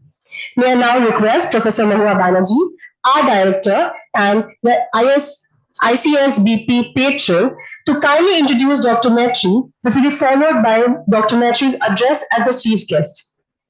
Thank you. It is my privilege to introduce Dr. Bhimrao Maitri today. Dr. Maitri, Director, IIM Nagpur, is a distinguished academician, renowned teacher, researcher, and an astute administrator. He is currently heading ISDSI Global as president. He has received his PhD from IIT Bombay and is an outstanding leader of management education. He has performed key leadership roles at many premier management institutes and corporates in his remarkable career.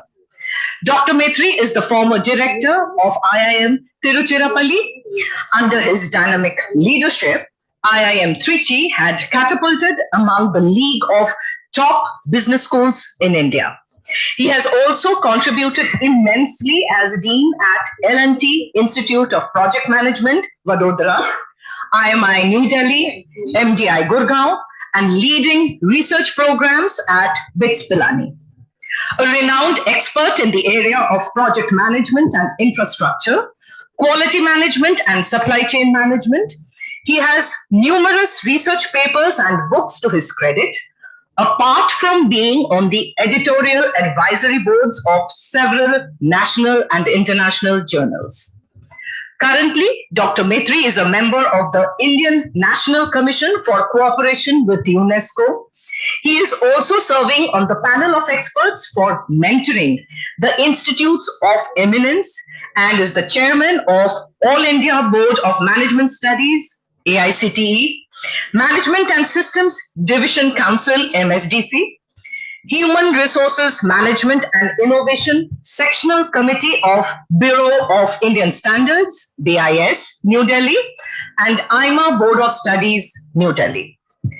Dr. Maitri is a member of the expert group for implementation of NEP 2020 and has served on the board of Decision Sciences Institute, DSI, Houston, Texas, USA. He has also served earlier as a member of various national committees of higher education constituted by government and professional bodies. He was chairman, member of several committees of AICTE, UGC, NBA, UKRE, AIU, IGNU, IMI Kozhikode Society.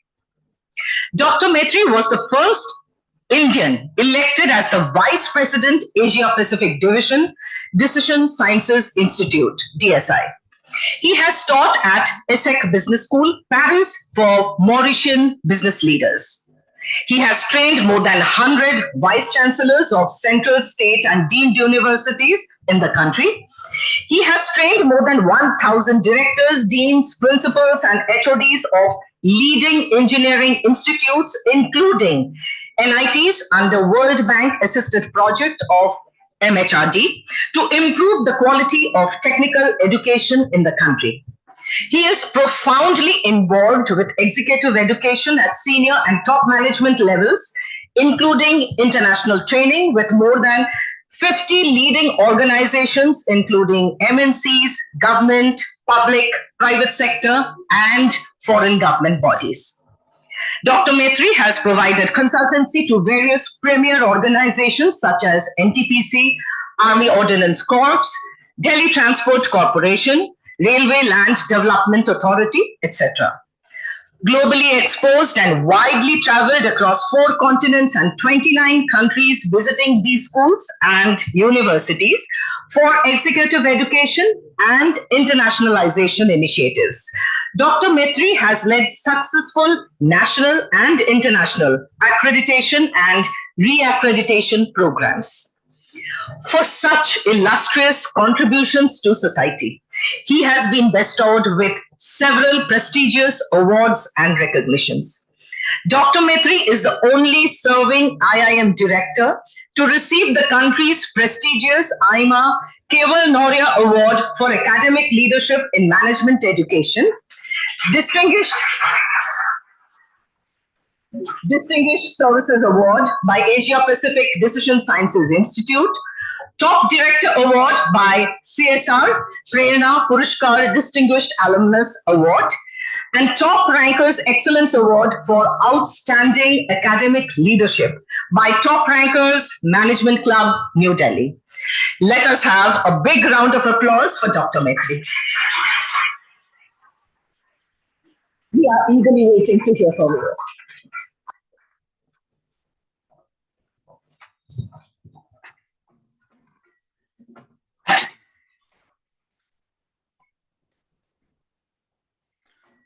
Very good morning, respected Sunil Vandariji, Executive Director and distinguished member of the Board of Governors of IMI Kolkata, Director Moha Banerjee, patron of this conference, Professor Ravi Kumar Jain, Secretary General ISDSI Global, conference chairs Professor Rohit Singh, Professor Tirthankar Nag. I can see Professor Natarajan, a founding member of ISDSI, and Srinivasanji, all the way coming from New York, all the distinguished guests for this conference, invited guests, faculty members, my dear students, ladies and gentlemen. It is my proud privilege to be a part of this international conference on sustainable business practice, ICBSP, here at IMI Kolkata. This is a very hot topic, relevant to the present world. And Kolkata being, the historically is a center of business since many decades. And the topic which we are talking about, innovation to sustainability and sustainable business practices. So it is a great topic. So hearty congratulations to entire the leadership of Moha Banerjee and conference team for organizing this conference. So I'll build a context. Today if you see the entire world is restructuring. If you look at the West, they are the aging nations. If you talk about America, Canada, Europe, and extremist Japan, these are all the aging nations. And their aging nation means the people, those who retired, they are more in number. People, those who are working, they are very less in number. So there is a imbalance, working and non-working people. Non-working means retired people. So social structure has changed in the Western world. If you look at the countries like India and China, these are the rising nations. When I was a student at that time, China, India, huge population, poor nations, that was taught in our subjects in primary. But today, still again, at that time, China was number one. Today, 1.4 billion, India is number one. China is number two, populated. But these two nations are now playing a key role to build the global citizenship. And again, if you look at China and India, China earlier adopted one-child policy. Later on, they changed to again two-child. But today, if you look at India, India is a center point of the globe. Center point of the globe means the demographic dividend. 2005-6 started, and it is going to continue as a young nation for 2055 to 56.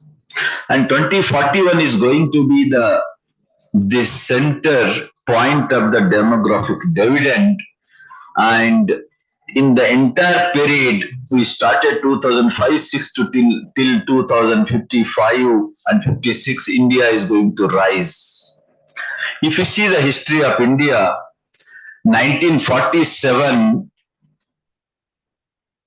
we got freedom. It took 60 years to reach 1 trillion economy. 2007, we touched 1 trillion economy.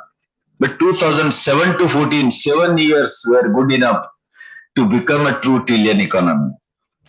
And from 2014 to 2020, only 6 years good enough to reach 3 trillion economy. February last year, 2024, we touched 4.2 trillion. Government of India planned, 2018, 5 trillion economy, and IMF, International Monetary Fund, they estimated 27-28, India will touch 5 trillion between Japan and Germany. From fifth largest economy, it is going to touch third largest economy. That is what predicted. But IMF prediction is going to be wrong. India is going to be a third largest economy, crossing 5 trillion in 26-27 itself. So the way if you look into that. So that is where the entire world is looking towards India. And if you look at the innovation for sustainability, if you look at the startup ecosystem, we are number 3 in the world. US, China, and India in startup ecosystem. And most of the startups, many of the startups, they are, in various areas, including agri-tech. And last year, Government of India also promoted agri-tech and special fund has been allocated for that. So this kind of journey, it is promoting innovation and instead of, earlier if you see, doing business in India, it was very difficult. And today, doing business in India, it is extremely easy. One laptop is good enough to start your business. So earlier it was not the case. It was the investment, not the idea. Today it is the idea. Whether you have money or not, that is secondary, but idea is good enough to start your business. So this is what today, and if you see the history, because history is extremely important, if you look at the history, history reveals very, very important aspect how we should proceed for future. 1960, Japan was the youngest nation. Today we are talking India is the youngest nation. But 1960, Japan was the youngest, and after 15 years, 1980 to 95, Japan ruled the world as a super economy. 85, Singapore was the youngest, and 95 to 2000, Singapore emerged as an innovative nation in the world. And 2000, China was the youngest nation. Until today, everybody talking about without China or China minus, it is difficult the entire world to survive. So that is what China emerged as a manufacturing hub. Shanghai became manufacturing hub. Even though 1980, Mumbai was bigger than Shanghai, but today Shanghai became global hub and manufacturing hub of the globe. They suddenly emerged and changed. So this entire history very clearly tells now it is our time. It is India's time. And there is nothing wrong to say that 21st century belongs to India. Europe is living in history. America is living in history. And all the 5 big developed nations, US, UK, Germany, France, Japan, all the 5 nations, they have created 80% of the global West. And that is where we are talking about sustainability. A sustainability term was coined by them, those who created a problem for sustainability.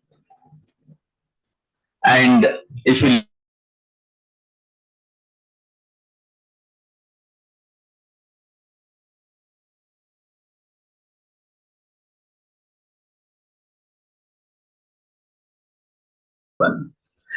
But if you look at the McKinsey report, I think Rohit was referring McKinsey report. In the same McKinsey report, it was mentioned every year 2.5 crore people migrate from rural India to urban. In India, if you see globally, the historical record says top 6 cities in the world have 10% of the global population. Look at the urbanization. Top 600 cities in the world have 30% of the global population. If you go to France, Paris and suburb, 40% of the population, and rest all France is just 60%. So this is the way urbanization is happening. Urbanization is the one important responsible parameter against the sustainability. If you talk about India, it is agriculture nation, it is a rural India, rural economy. Basically, they always action and their mindset always towards sustainability. So therefore, now the time has come to practice sustainability. We have to go to villages. We have to go to Adivasi area. We should learn from them how to practice sustainability. if you go to the village or remote part of the country, there you find the evidences of sustainability. Adivasi area, even though they live in the jungle, they never cut the jungle, forest.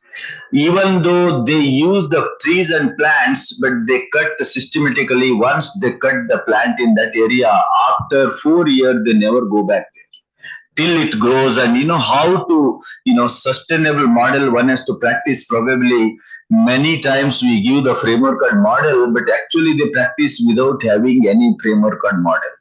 So therefore it is important, I think, all the business school students and the institutions, gaon ki taraf chalo. I think that is important. If you really want to see the sustainability evidences practices, I think that is a need of an hour, how to bring those practices our ancestors, forefathers used to practice until today. The remote places where education has not reached, there you find the evidences of, strong evidences of sustainability. No, I'm talking about where there is no education, there is a strong evidences of sustainability. So I think it is a time how to get the mindset of sustainability. We have to learn from them. Many times we say that we have degree and we have many qualifications from great institution. It doesn't make an intelligent person.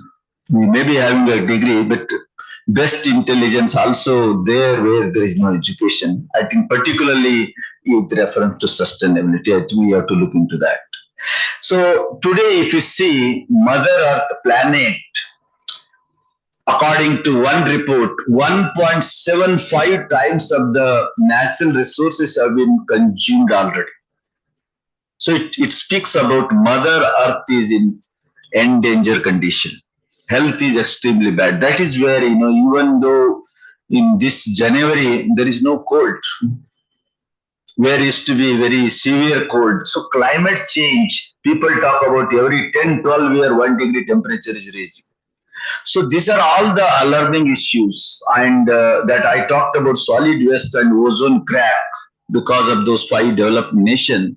So therefore now the time has come how to practice sustainability and how to bring the business instead of as usual business to sustainable business model. If you want to get into sustainable business model, first important aspect is our mindset we have to change. And mindset change means you have to look 2 aspects. One is tradition, second one is technology. Today we are in the era of intelligent. Earlier, we are in the industrial era. Today we are in intellectual era or intelligence era. So industrial era, everything was visible, tangible. But in today's this disruptive industrial era, you can't see anything, but you get best of the best results, and softwares make a magic. So in this kind of world, how to make use of technology, how to make use of digitalization to achieve the sustainable development goals of United Nations. United Nations has came out with 17 sustainable development goals in 2015, and 2030 is supposed to achieve entire world, but it is not happening in that direction. People are talking about now, there are many conferences, seminars we talk about, but on the ground, probably yet work has to move in faster than what it is happening. Net zero concept, you are talking last 3-4 years. So to get into net zero, again, net zero, basically how to reduce the carbon emissions, and innovation is extremely important. If you want to grow crops in the field, agriculture, you need a carbon dioxide below the soil. But we are producing the carbon dioxide in the air. How to get that carbon dioxide and put into the soil, so how to make use of it, that is the area we have to get into innovation, so that same carbon dioxide is useful below the earth and it is harmful above the earth. So these are the areas, it is need of an hour for innovation for sustainability. When it comes to technology, we are talking about digitalization big way, but when it comes to technology, today, I think all my young minds, they know ChatGPT, they know AI. They do all the assignment using that. Now they less apply their brain and more make use of AI, doing all the assignments and many of the things, within no time it gives the solutions and we talk about. It is not bad to use of AI and ChatGPT, generative AI, but this AI and IoT, if you use these two judiciously, people like you, then you elevate yourself with respect to your talent. So IoT, AI together, if you use, probably you move from IoT to IOA, Internet of Ability. Your ability will go up using AI and IoT. And once your ability move to the next orbit, your behavior will change because you will be more confident, more courageous, I know, because AI is shaping the talent. So therefore, now you are moving from IoT to IOA to IOB, Internet of Behavior. So how to make use of AI, how to make use of IoT, how to make use of 3D printing, cloud computing, all those things, so that we can elevate the talent, and at the same time, how we can reduce the harmful impact on the planet. So such kind of business practices using the technology. So how to marry the technology and tradition, that is an important mission I think we all should be doing. Out of that, many best practices will emerge out and we get into sustainable business practices. So therefore, how to bring these two together, like you all know that hydrogen and oxygen, if you bring together, water will come out. Same way, technology and tradition, alone technology is not going to be useful. And you can't say that I will stick to my tradition. That is also, you will be thrown out of the market. So therefore, how to bring these two together judiciously and generate many best practices. And this is the way we can do it. Probably, if you go to Assam, when I was developing a model curriculum for MBA and PG Diploma Institution in 2018, we invited somebody from Assam, professor. He said, what are the local best practices you should be teaching the students? They said, the tributaries of Brahmaputra, all the farmers, ladies, those who sell the vegetables in their basket, they put the basket into the tributaries and they take a tractor, and many will travel by tractor. By the time they reach the marketplace, this with the natural flow of that tributaries, all the baskets will come and they pick up their basket, they sell and they go back. So they will not make any transport logistic arrangement. The natural flow they used to use for selling their vegetables. So these are some of the best practices. There is no cost, natural flow, and the honesty, sincerity, trust. Nobody will pick up somebody's basket. So because in village, the cooperation is the biggest mantra. It is in our tradition. Cooperation means all together we can grow. In urban, because we adopted Western practices, we adopted West as a best. But today time has come, now West is West. You have to see that we are the best, Indians are the best. So therefore, the time has come, our tradition, the core of the tradition is cooperation. Nagpur, there is a forest called Tadoba. People visit from all over the world. Once we visited, one fellow was selling the samosa in 15 rupees. Some visitor said, why you are selling in 15 rupees? It is a very good samosa. Why can't you increase the rate? 30 rupees. That fellow said, 30 is too much, because in 15 also I make a good profit. I don't want to increase. No, it is too less. If you go to Mumbai, they are giving example, Mumbai and, in Paris, London, that is a cost and all.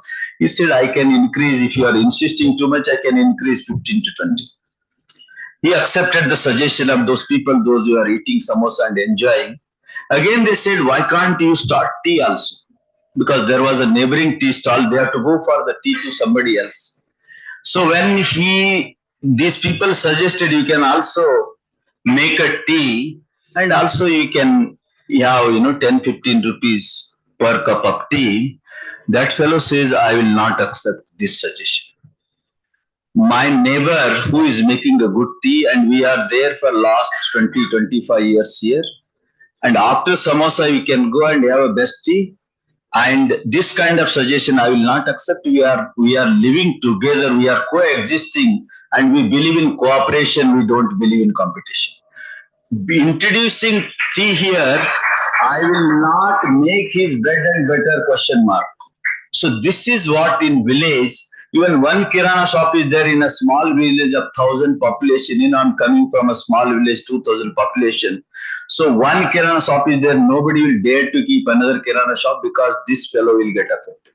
No, that is the principle we follow. We should believe in cooperation throughout the competition, and that is how sustainability works. That is how all together we can grow, and all together we can save the planet. All together we can make our business as a sustainable business. And COVID was a small jalak. It was hinting that you have lost the path. You should follow the right path.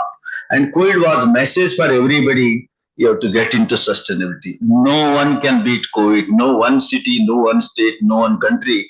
All together, if you come across, then only you can solve the COVID kind of pandemic. And the sustainability is also no one can do. All together, and all together principle, it is there in Indian ethos, it is there in Indian principles, it is there in Indian villages or Adivasi areas. Those principles, those mindset, if you build, I think sustainability subject will not be a subject, and there is no such conference are required to,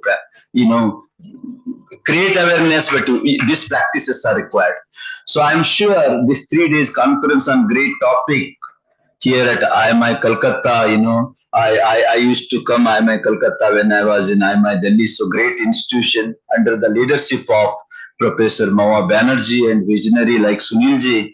I'm sure this conference, sustainability conference, one of the unique conference organizing this eastern part of India, I'm sure this is going to make a mark to introduce a path towards sustainability.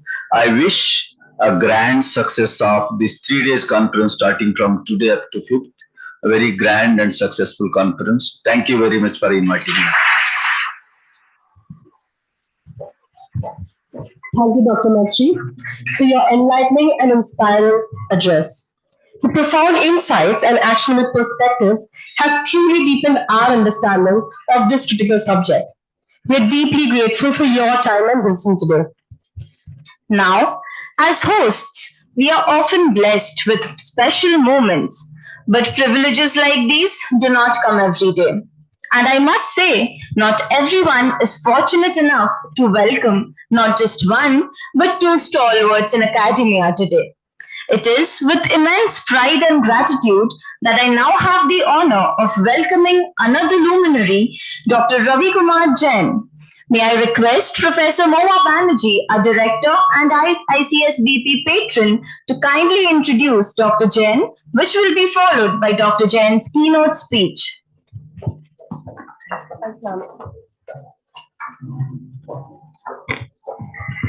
It is my pleasure to introduce Dr. Ravi Jain.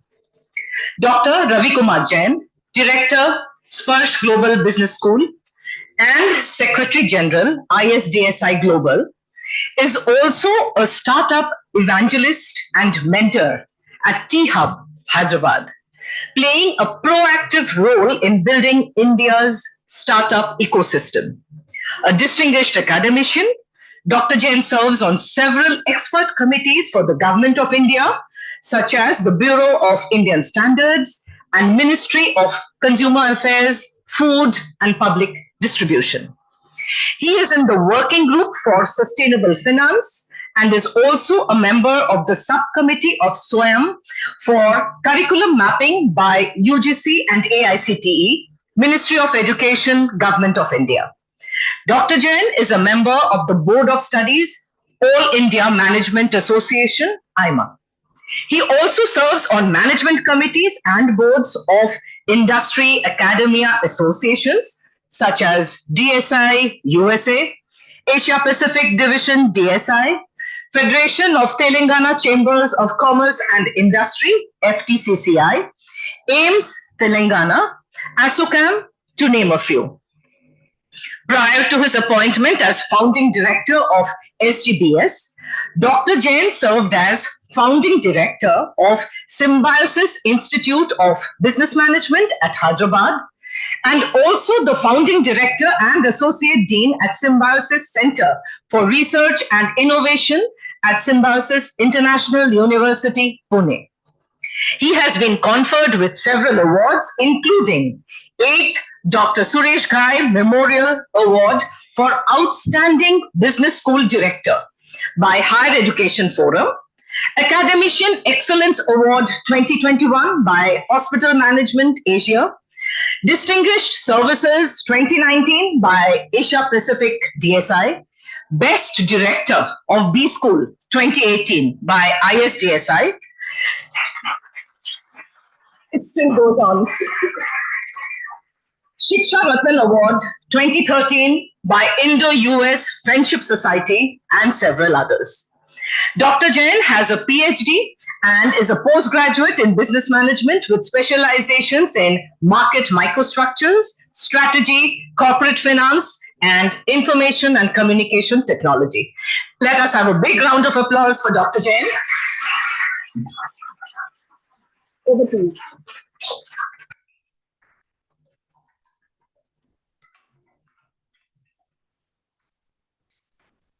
Thank you so much, Professor Banerjee, for all those kind words. I only wish I deserved even 50% of that.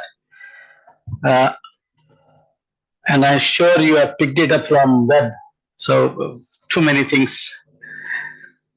All of you personified. We are already in the afternoon. Good afternoon. Good afternoon. So, a room full of students, or the future of India cannot be so lousy, Good afternoon. Your faculty members are sounding much, solid. I have a difficulty to talk for next 20 minutes, especially it's very difficult to hold the audience attention after the guru of gurus have spoken, Professor Maitri, and he has given us enough food for thought, scratching our heads in terms of, we all knew IoT, but he has given IOA and IOB to think about. And he says, "Gaon ki taraf chalo." This is a new mantra. I remember I've been working with him for last 17, 18 years, and every time I go with him to him with some challenge, he gives a one-liner, and that has all the solution. He says, sustainability gaon mein hai, and what you need is not IoT, you need a combination of IOA and IOB. I don't know how do I fathom, all my thoughts which I scribbled down yesterday evening in my, hotel room late in the evening, saying that let me make a good talk. But sir, I am falling short of words now. IOB, yes, in fact, is something which is going to help us in creating sustainability as a behavioral trait. And in fact, when I was hearing Professor Mahua Banerjee on the focus area for IMI Kolkata, 3 things she said: digitalization, sustainability, and entrepreneurship. I think digitalization and entrepreneurship, if you smartly pair them, sustainability happens. And if entrepreneurship goes to the ground, the impact will be amazing, and the impact will always be from India for the world. Again, this mantra Professor Maitri gave in 2018, much before it became a big, I would say, slogan now in India.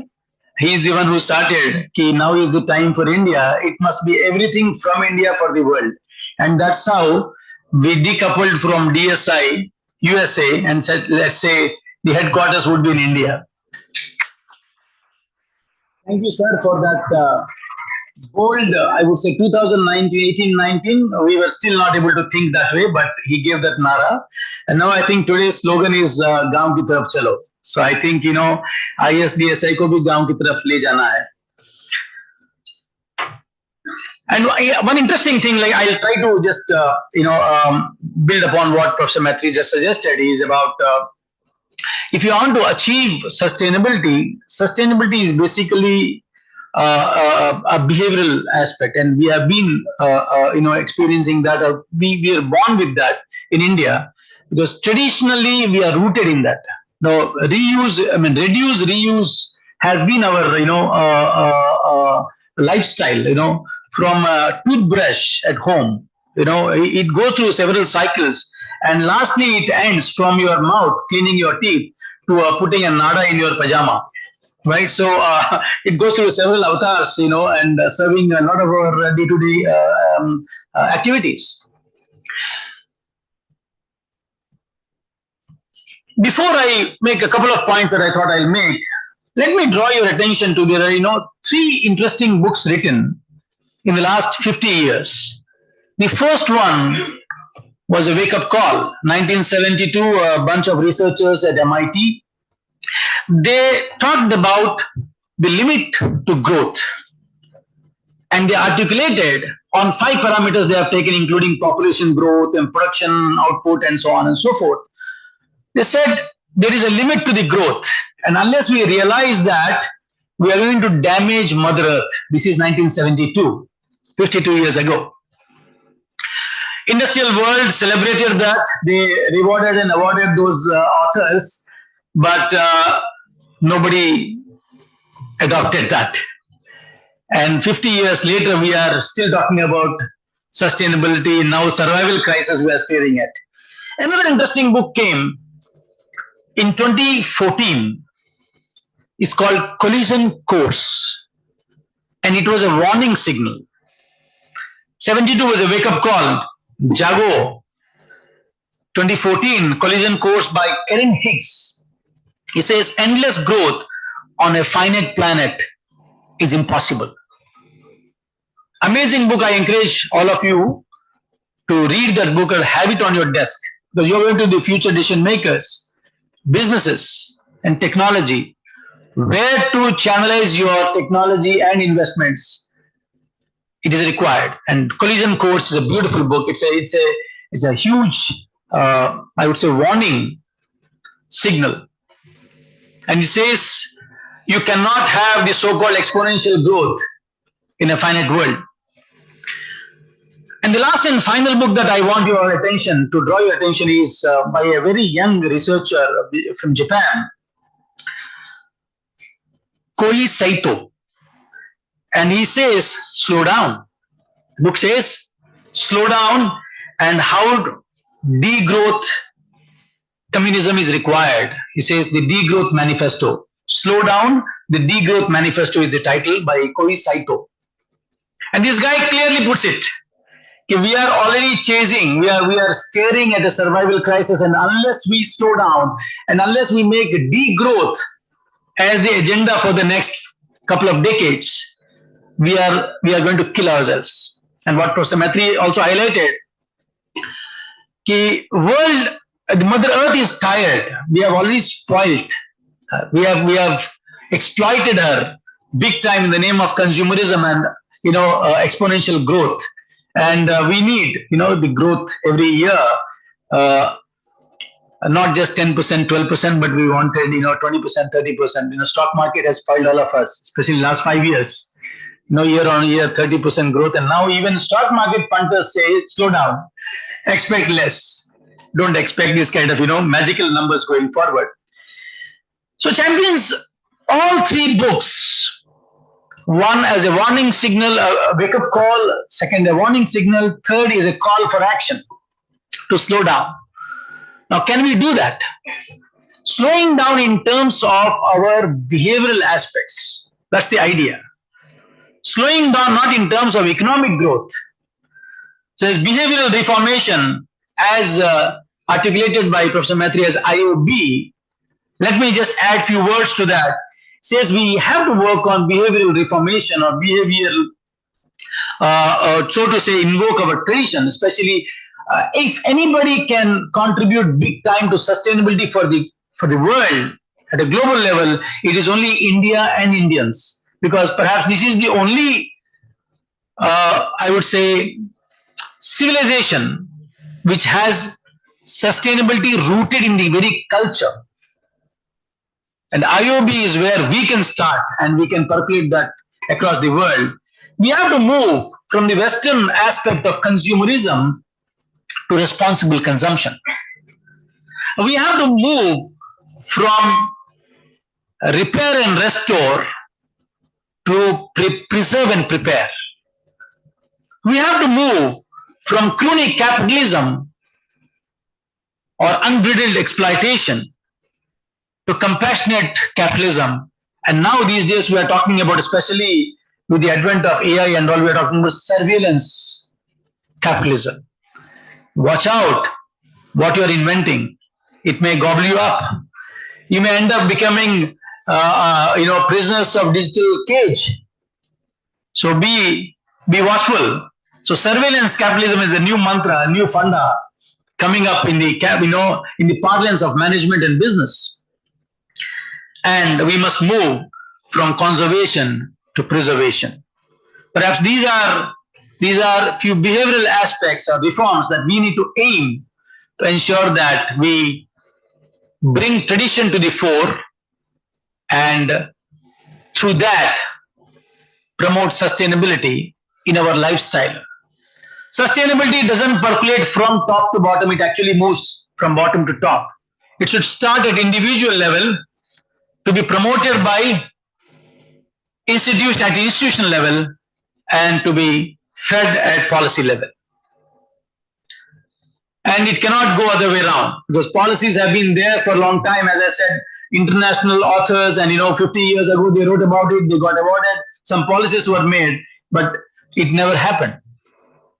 Call for action never was consummated. It should move at individual level. So champions of future management of business who are going to lead the future businesses, we have to look at 4 P's as our bottom line. And it must start with purpose, move to planet, then people, and finally profits. And interestingly, the literature and also the practices and Indian history shows that if you take care of the first 3 P's, the so-called big P, the 4th one will automatically happen. India has been most prosperous and healthy community not very far till 12th century. We were not only contributing very, very substantial portion of global GDP, but we were also one of the healthiest welfare society we lived in. So our history is a reference point for us. And again, as if I borrow from Professor Maitreyi's words, the history will repeat, and it is only India that can do it. Now, how do we do it? Yes, bring technology into it. Digitalization, which is motto of your IMI Kolkata, can be a big enabler in bringing tradition and building business models, startups around those traditions. Whether it is using Brahmaputra tributaries for smart channeling of vegetable baskets or to build sustainable business models around waste management. Digitalization can really help big time. First and foremost, digitalization of traditional businesses or traditional structure in which the businesses operate today can eliminate the waste, can eliminate, not just reduce, can eliminate waste. It has to be smartly deployed. The entire stack of digital technologies from AI to ML to robotics and so on and so forth, whether you call it blockchain and all, it will help us to do more for less and help us reduce cycle times, bring more efficiencies. That itself will contribute substantially in terms of how much nature we consume in deriving value for the user base or value for human beings. So we all have to nurture digital technologies, power it with our entrepreneurial mindset or entrepreneurial spirit, marry that with the tradition, and then the magic happens. And I think IMI Kolkata, with the motto of promoting these three, is well poised to promote this as a very culture at the campus and in the world through the campus. I only want to leave you all with one line, that all of us at individual level must have a motto of leaving the world better than we found it, and ensure that we make changes in our day-to-day life, the way we consume, the way we live, and responsible consumption will be the key for achieving sustainability at every level, because sustainability is more of a thought process. I think with that, I'll end my two thoughts I thought I'll share today. I have another duty which Rohit gave me.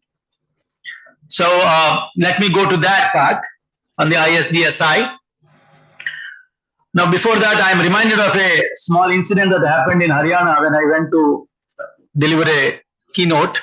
All professors have a bad habit. They're all tuned for 90-minute session, 75-minute session, and Rohit, you are giving only 20 minutes. So I'm already finding it tough. So in Haryana, you know, these, pagdi wale with latta and all, the tough guy is there. So one guy was standing, there at the top and then staring at me. So I was feeling uneasy, but then I continued with my speech. So after some time, he just came down with his lut and he was searching. So I got scared. Mala, tau kya ho gaya? He said, नहीं, अरे sir जी, आप तो हमारे मित्र हैं. मैं उसको ढूंढ रहा हूँ जो आपको ले आया है. Thank you so much, Professor Mawa, for inviting me. Thank you, Rohit Singh, for all the honors and hospitality. Thanks, Samyadeep, for creating this occasion for me. And thanks all the audience for patiently listening to me. I'm still sticking to my time. Let me come to another important aspect of ISDSI, which I had a pleasant duty to share with you. And by now, you all know ISDSI is coming to Kolkata in 2025 December under the leadership of Dr. Banerjee and the entire board, support of the board and all the faculty members. Rohit Singh is there, Samyadeep is there. It's India's biggest forum for the last 18 years. We have grown leaps and bounds from 7 members in 2007 to a family of more than 2,500 research scholars across the world from 20 countries footprints. Founding President Professor Matri's vision, and he has always been, scale is his second name, or rather I must say first name. If you say 500, he says 1,000 se kam thodi hona chahiye. If you say 1,000, you are thinking small, make it 1,500. If you say 1,500, they say 2,000 se kam kuch sochta hai kya? So thank you, sir, for all this scale.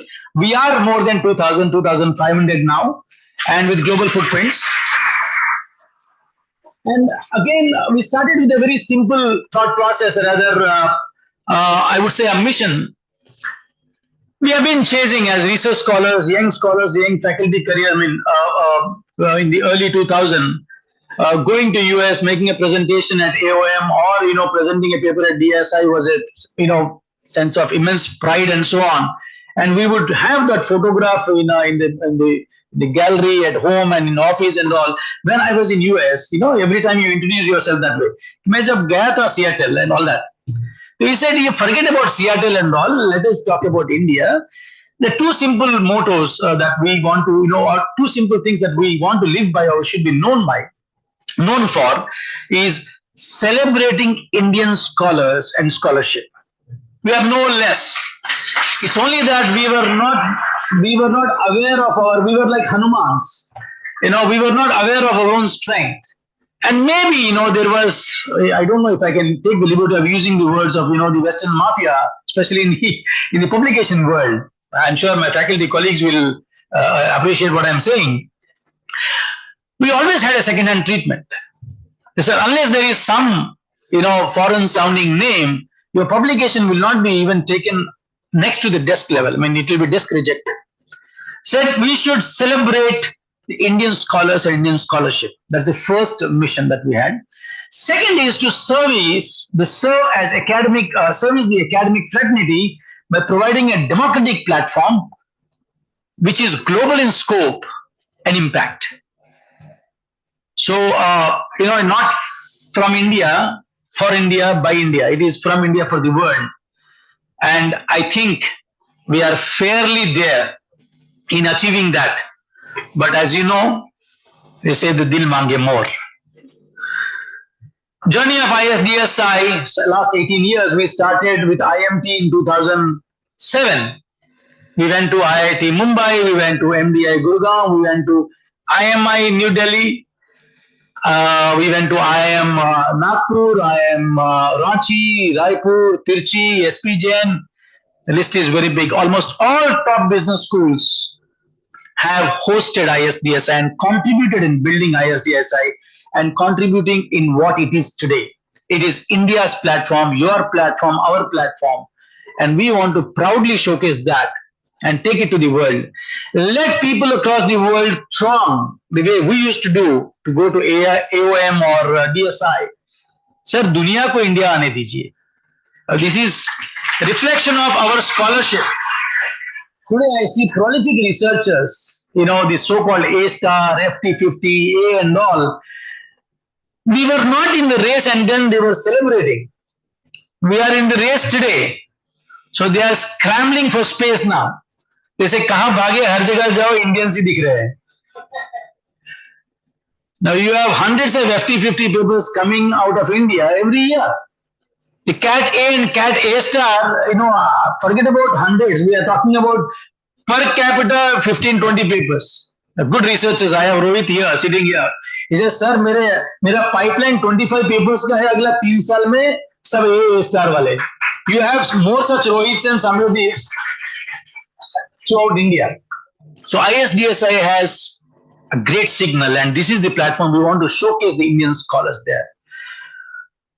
It is already the biggest platform, as I said, but still a lot of ground to be covered because we are talking about 40,000, 50,000 institutions and 4,000 management schools and a million odd lecturers and professors and teachers aspiring to do. What we have touched so far is just, scratching the surface. We have to reach, as I said, democratic platform. And as envisioned by the founding president, Professor Mhatre, ki Antyodaya, go to the last institution and provide space there. There are aspiring researchers, aspiring teachers there. Touch them. That's where you want. You don't have to have a so-called intellectual clubs of, those few sipping across, sipping coffee around and think about how to change the world while their own world is, in doldrums. We want to reach out to that level and we want to create it much, much bigger. And we also announced this year, we just concluded last week at PIBM Pune, and they have created a new benchmark for ISDSI.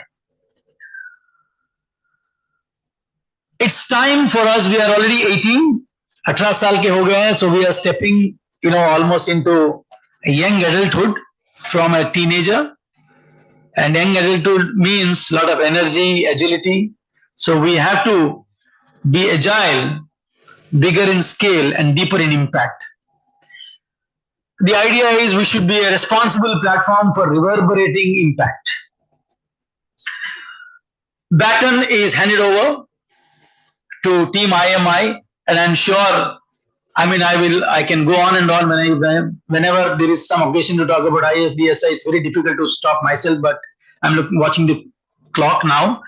The baton is handed over to to IMI Kolkata. May I request Professor Mahua Banerjee, Rohit Singh, and also, if I may call, Samyadeep Chakrabarti to unveil the poster for 2025 ISDSI.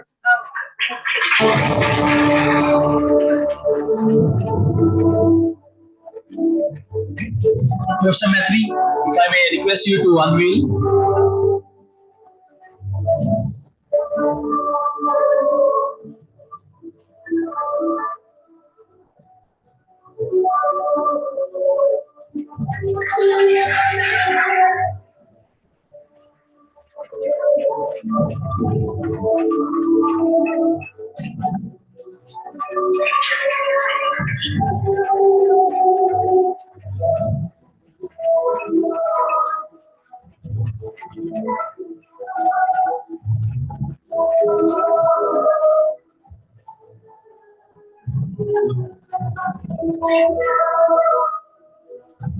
Thank you so much. I think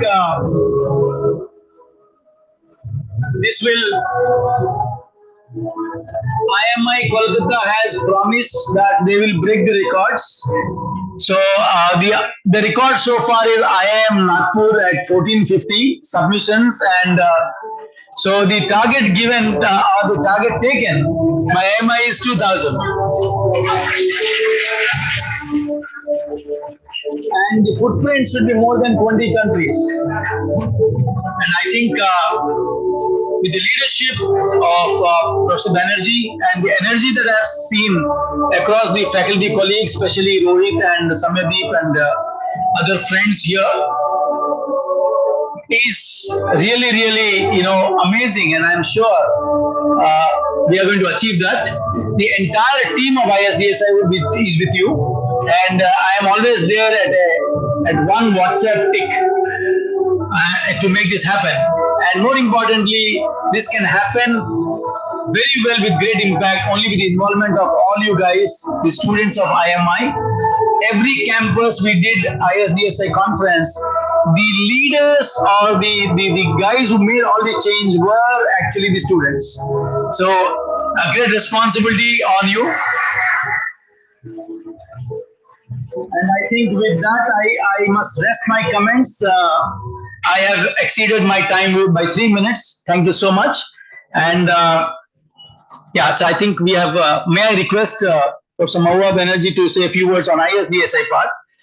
Thank you so much once again.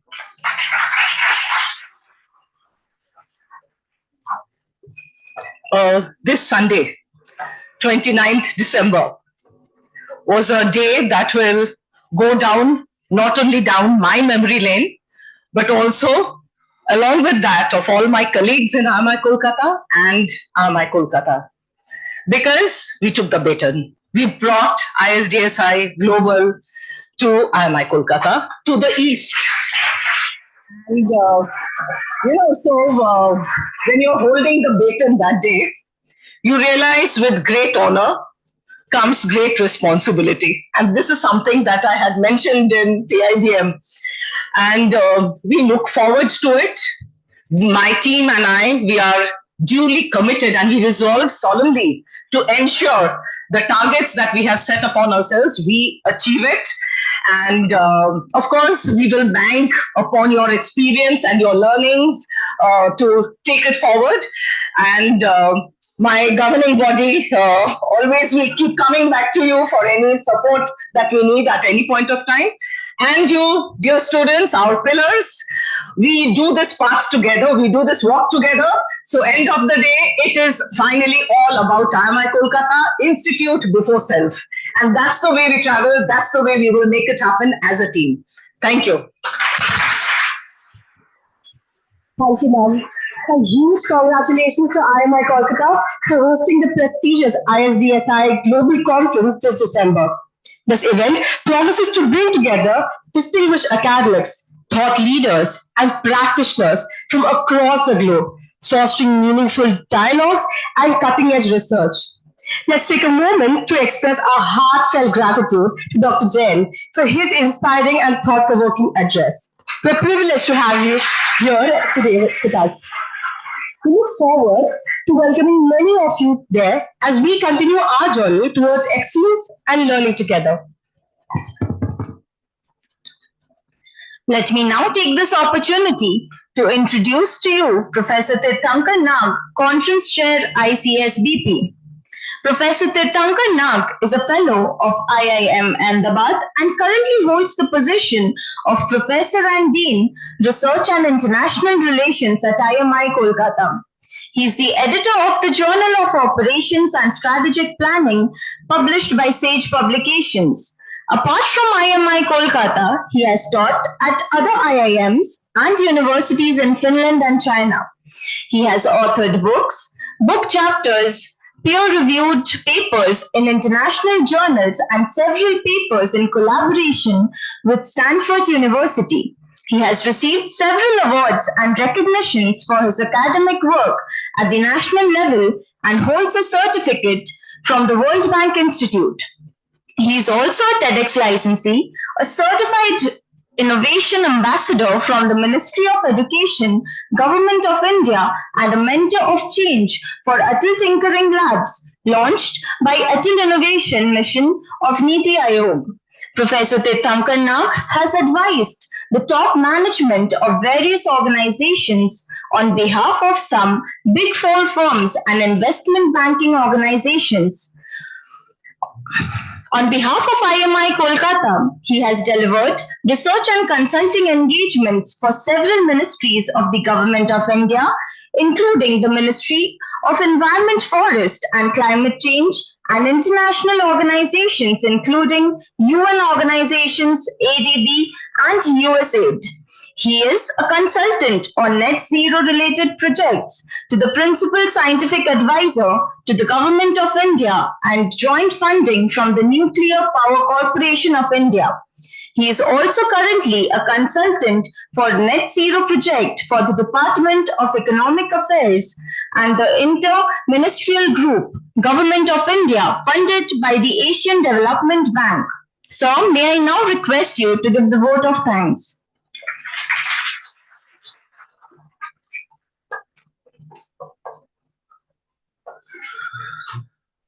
Okay. Good afternoon, ladies and gentlemen. It was wonderful listening to all our delegates' pearls of wisdom. I will read out some of them. So we got this idea of looking towards the villages, right? I think an absolutely new idea for us, learning from villages, marrying tech and tradition, from Professor Bhimra Maitri. So from Professor Ravi Jain, the interesting thing about life of a toothbrush, right? And if you think deeply, it is so actually, and followed by the 4 P's and the 3 leadership areas that we focus on. And of course, from Mr. Sunil Bhandari, we heard about manures and veggies. And of course, only a poet probably can deliver things like that. So it's an absolute honor and privilege for me to propose a vote of thanks. At IMI Kolkata, as has been earlier mentioned, we have 3 thought leadership areas. One of them is focus on sustainability. So we have got a core group which carries out the research and all other activities around that particular area. And we are really privileged to host this conference. We should also further bolster this area for the next 3 days. We thank Professor Bhimra Maitri, Director IIM Nagpur, for coming down all the way out here and encouraging us with his pearls of wisdom around how we can look at sustainability from a very different angle which we used to look at.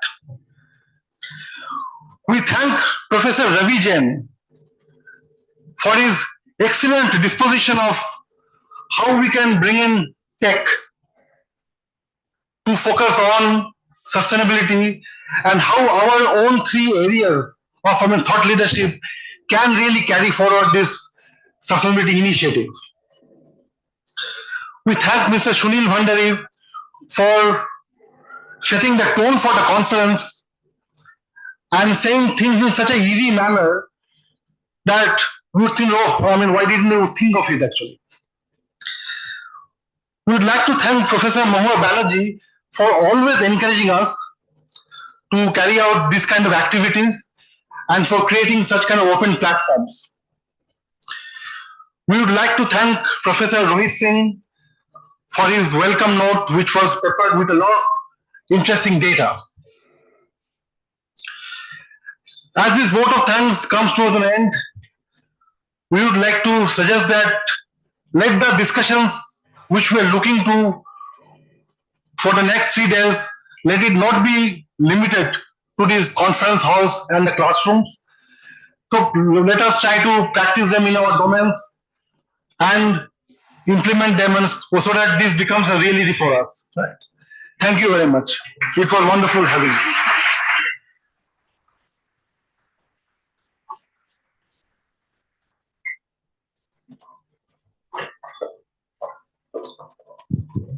Ladies and gentlemen, as all good things must come to an end, to make room for new beginnings, to conclude the momentous proceedings of the inaugural program, we would like to extend a token of gratitude to our distinguished guests. For this, I would request Mr. Sunil Bhandari, Executive Director, Corporate RPSG Group and BOG member, IMI Kolkata, to do the honors. Dr. Bhumaya Maitri, Chief Guest, ICSBP, Director, IIM Nagpur, and President, ISDSI Global.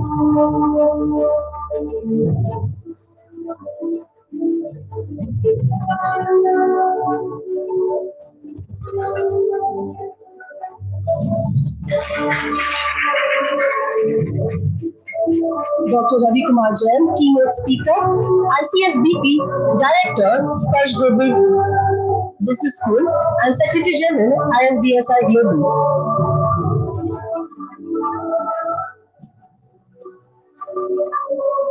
Dr. Ravi Kumar Jain, Keynote Speaker, ICSBP, Director, Sparsh Global Business School, and Secretary General, ISDSI Global.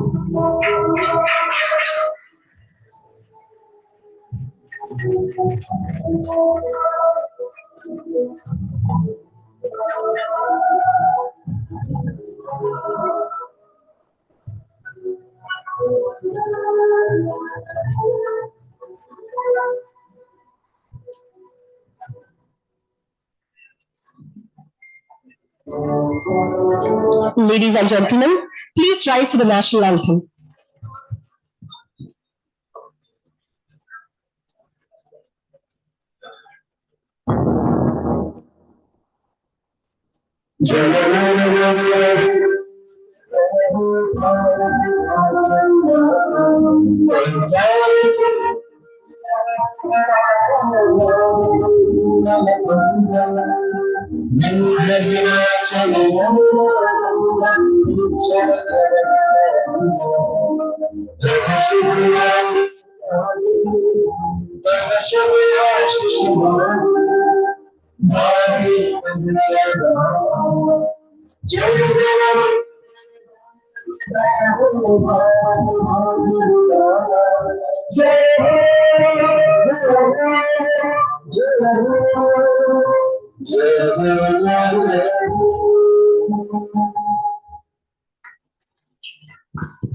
Thank you all, and please stay back for the keynote address while the dignitaries take their seat in the auditorium.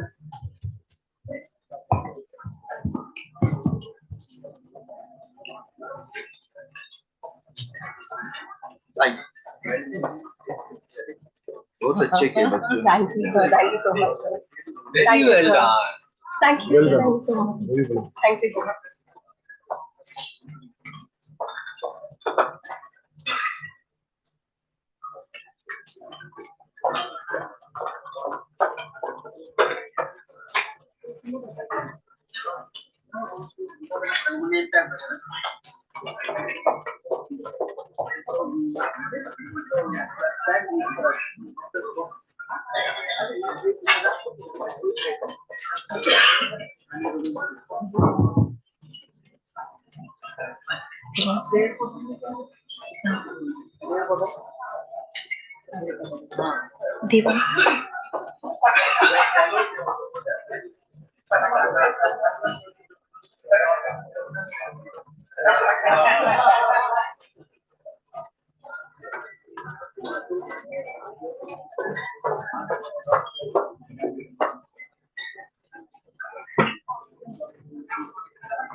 Ladies and gentlemen, it is my distinct pleasure to welcome you to this highly anticipated keynote session from a true visionary, a global leader in sustainable energy solutions, Mr. Rahul Srinivasan, Senior Energy Specialist at Sustainable Energy for All, SE for All, a United Nations-hosted organization.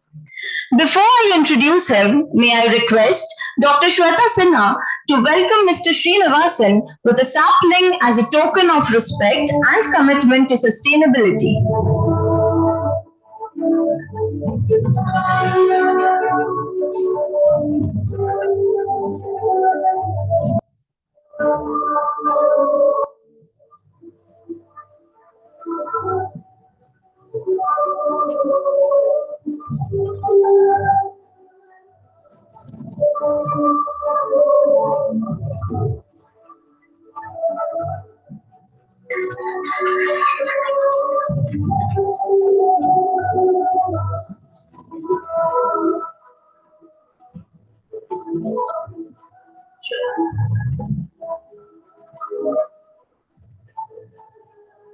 With extensive international experience spanning sub-Saharan Africa, South Asia, East Asia, and the Americas, Mr. Srinivasan has been at the forefront of renewables, energy access, and the energy health climate nexus. At SE for All, he manages global partnerships and leads finance-related activities, driving the deployment of clean energy solutions in health facilities to strengthen healthcare systems in developing countries.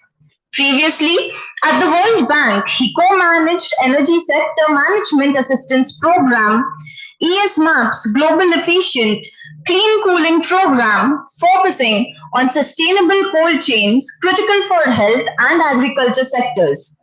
He was a key member of the World Bank's COVID-19 Global Vaccine Delivery Task Force, championing the deployment of climate-friendly solutions in low and middle-income countries. A Harvard Kennedy School alumnus, Mr. Srinivasan combines technical expertise, policy insight, and a passion for sustainability. His efforts have made significant global impacts, addressing energy challenges while improving health and livelihoods. Ladies and gentlemen, let us warmly welcome Mr. Rahul Srinivasan as he shares his invaluable perspectives on sustainable business practices, climate change, and the path to net zero. Over to you, Mr. Srinivasan.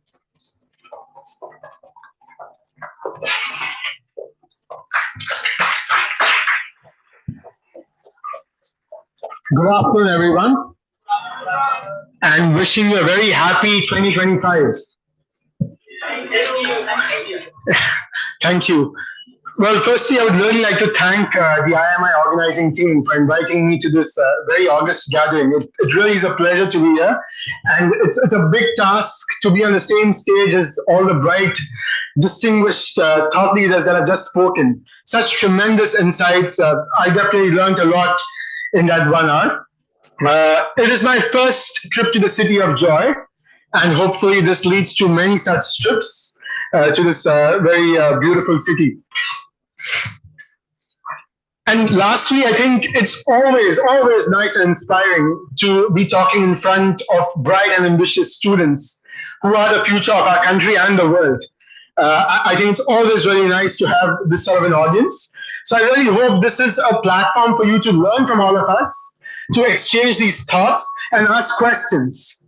So I'll speak for a few minutes, but I would encourage questions from you at the end of that session. And I'll try my level best to provide you with some answers, but also some food for thought. So at the World Bank and in the United Nations ecosystem, I have worked on and led various initiatives on sustainable energy. Now I'm going to ask you to focus on those two words, right? Sustainable and then energy. So let's start with sustainable. Now, when we talk about sustainability, when we talk about sustainable, many a times, obviously, we think about green solutions. We think about clean solutions. Of course, that's important. But what is the core definition of sustainability? It's something that lasts long, right? Of course, you want your solutions to be clean and green, but in order to make sure that your solutions have a long life, these solutions have to also be affordable and reliable. Very important. So affordable, reliable, and clean. So think of it as an ARC, A-R-C, affordable, reliable, and clean solutions. And this is true for the energy sector as well as every other sector which has sustainability at its core. And what does that mean in essence, right? I mean, if I bring in clean solutions, they're not going to be sustainable if they're expensive and if they're not reliable. Economics would just remove those solutions from the market. So I think that is something all of us need to concentrate on when we're looking at research or when we're looking at any practical solutions. We can't just speak about something which does not have value on the ground and is not accepted by the people. Hence, I speak about this ARC, and I'll be talking about this throughout my session because that is one thing I want you to take home with you, that we want to look at affordable, reliable, and clean solutions. Now, let's come to the second word, right? So sustainable energy. Let's talk about energy. Now, Dr. Maitri spoke about the Sustainable Development Goals that were launched by the UN. There's 17 of them. Now, energy is SDG 7, so Sustainable Development Goal, SDG 7. But again, energy cannot be in isolation. It's a means to an end, right? What does that mean? Now, we have all these lights here today. You know, if I light a lamp, it is of no use if it's not applied somewhere. That lamp or that light should probably help education, should help healthcare, or maybe help, employment, right? Essentially jobs. Only then does it have practical value. So energy cannot be seen in isolation. It is a means to an end. So what does that mean in the context of SDGs, Sustainable Development Goals? Energy is linked to practically every aspect of our life, to every other SDG. Health is SDG 3. We saw during the COVID-19 crisis how energy was imperative to essentially have cold chains to transport and store vaccines, right? SDG 4, education. We live in a world where we don't only need a lamp to educate our kids, but today, in this age of digitization, where e-learning is important, you need data, you need transmission towers. Energy is needed for that too. Agriculture and food security, that is also linked to energy. Again, in my introduction, the students mentioned that I worked on cold chains in health and agriculture. So you cannot have food security if you don't have access to cold chains, which are also reliant on energy. Industry and manufacturing, that is also reliant on energy. So SDG 7 is linked to practically every SDG, but I'm going to focus on 4 interrelated SDGs: health, education, agriculture, and industry, right? So again, I'm covering the arc here for energy. It covers so many sectors, you have to think of it holistically. So let's start talking about how we discuss sustainable energy in the context of the other 4 sectors that I mentioned. So let's start with health or healthcare and how sustainable energy is important in the health space. Now, I think it's not something new, or it's not rocket science to understand why energy is important in healthcare. I already spoke about the COVID-19 crisis, which really put the spotlight on the importance of energy in making sure that oxygen concentrators were available, in making sure that essentially maternal care is provided in an efficient manner. When I work in sub-Saharan Africa, it pains me to see that still in some health facilities, we have mothers giving birth to children under torchlight or candles. And this is also true in some remote parts of India. This is unacceptable in the 21st century, that women are having to deliver their kids under torchlight or candlelight. It's absolutely unacceptable in the 21st century. But it's happening, not only in sub-Saharan Africa, but also remote parts of other countries like India. Now, it's estimated that nearly 1 billion people rely on health facilities that either have no access to electricity or have unreliable access to electricity. 1 billion people, again, unacceptable. 12% of health facilities in South Asia and 15% of health facilities in sub-Saharan Africa have absolutely zero access to electricity. So I'm not even talking about unreliable access, zero access to electricity.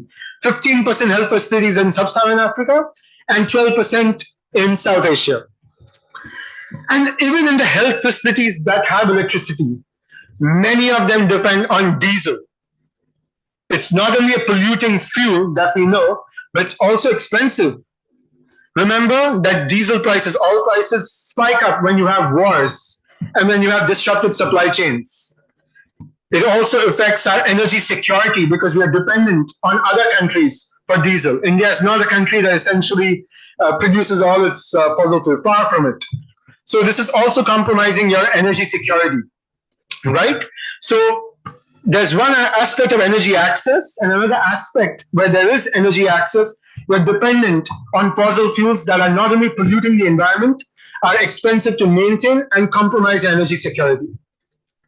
So in essence, what is the investment that is needed? So in a report that was published by the World Bank, Sustainable Energy for All, and the World Health Organization, we estimate that around $5 billion is needed to electrify, and not just electrify, reliably electrify health facilities in the global south.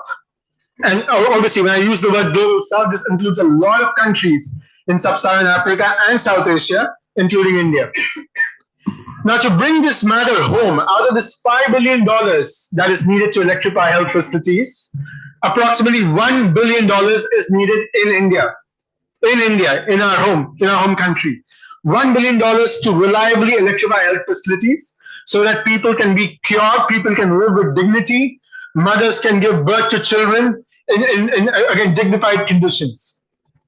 So this is a huge investment need, right? 1 billion in India and 5 billion across the world. But what does this mean? You know, we are in a business school here. This also means there is a huge opportunity for the private sector to complement governments, to complement multilateral institutions like the World Bank. Now, all of us know that these $5 billion cannot just come from government pockets. It's impossible. In fact, most of it has to come from the private sector. So money has to come from the private sector along with strong business models to make sure that you electrify health facilities, which is largely, you would have to say, a government mandate, right? A lot of these are public institutions. So there's a lot of thinking that is needed on how the private sector can solve this problem. And that's where innovation, that's where business solutions from the private sector need to come to the fore. Now, I'll talk to you a bit about examples of what we have done, or at least what I have done, my teams have done when I've worked at the World Bank or when I've worked in the UN ecosystem, to give you a sense of how sustainable energy solutions have been used in some of the countries that we've worked in. Now, in Sierra Leone, we have electrified around 43 health facilities, which includes hospitals, using decentralized renewable energy, which is off-grid solar. Again, this is a technological marvel right now, where off-grid solar is being used, not looking at the grid, not looking at diesel, but off-grid decentralized solutions are being used in the global south to provide energy to health facilities. These are definitely reliable, these are definitely clean, and with time, solar has also become very affordable. And we know that, India is one of the best countries with regards to solar. We have the International Solar Alliance here, which is in Delhi, that is essentially trying to transport technology and everything that we've learned in India to the rest of the world. Again, echoing what Mr. Maitri and Mr. Jain mentioned. Headquartered in Delhi, International Solar Alliance, but this is something which is trying to export technology, business solutions, India's experiences to the global south, mostly in sub-Saharan Africa. So solar is really emerging as an affordable solution. It's affordable, reliable, and clean, as I mentioned. So Sierra Leone, we've done this to 43 health facilities, many of which were dependent on diesel, which, as I mentioned, has a lot of drawbacks. Now, during the COVID-19 pandemic, solar refrigerators were supplied to South Sudan to benefit more than 1 million people. This was essentially to make sure that you had cold chains to transport and store COVID-19 vaccines in South Sudan, which is a very, very fragile country, extremely fragile country, one of the poorest countries in the world, I would say. And solar technologies, again, solar refrigerators were essentially deployed here. I worked in a team. We provided around $2 million to give these refrigerators to South Sudan to provide vaccines to more than 1 million people. Again, a fantastic technology using solar clean energy, which was also affordable and reliable. In Mongolia, the central vaccine store in Ulaanbaatar could barely handle vaccines for other diseases before the onset of COVID-19 pandemic. That led to a decision to construct a new central vaccine store in Ulaanbaatar, which had 5 times the capacity of the previous one.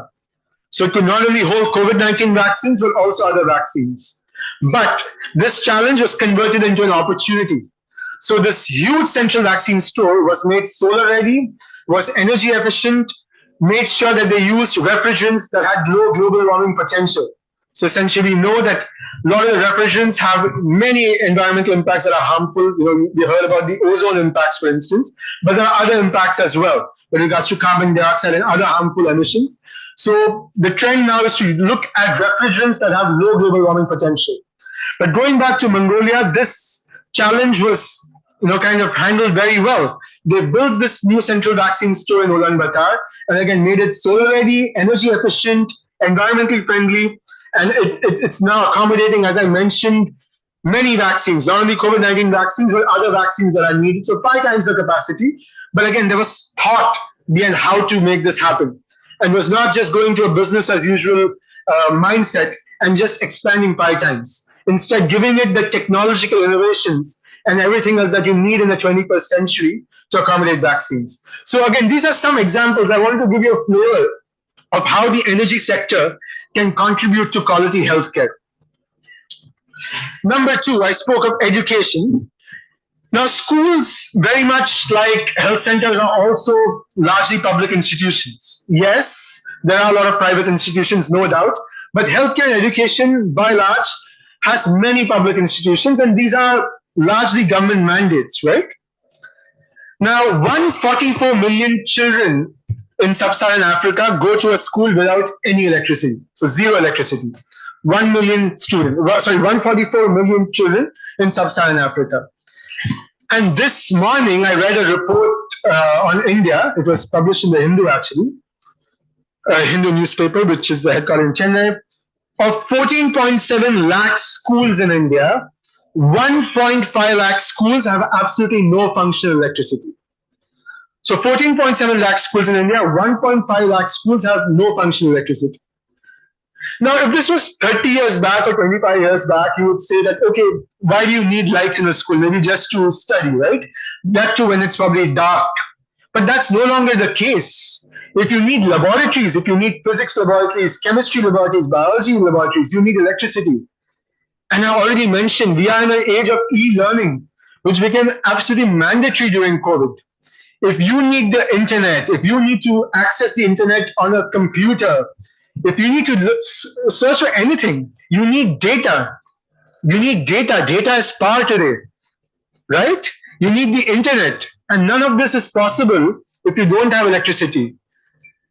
We were discussing this morning that data centers, which in many ways provide us with this data, are huge consumers of electricity. Huge consumers of electricity. And if you don't have electricity, you don't have e-learning. And, many times I would say health gets more importance than education in terms of investments, and it has its reasons. COVID-19 was a pivotal moment. Of course, it destroyed many lives. It was absolutely a terrible thing to happen. There was one silver lining. It was the spotlight it put on the health sector and everything around it, including the importance of energy. I think education has not found its COVID moment yet, which is very unfortunate. Because in many ways, it may not take away lives, but it's taking people 10 to 15 years back. If you don't have good education, you can probably lose your livelihood in the future, right? I mean, the way we are seeing how things are panning out, you don't want a generation of people to essentially go 10 years back because they don't have access to e-learning. That's again unacceptable.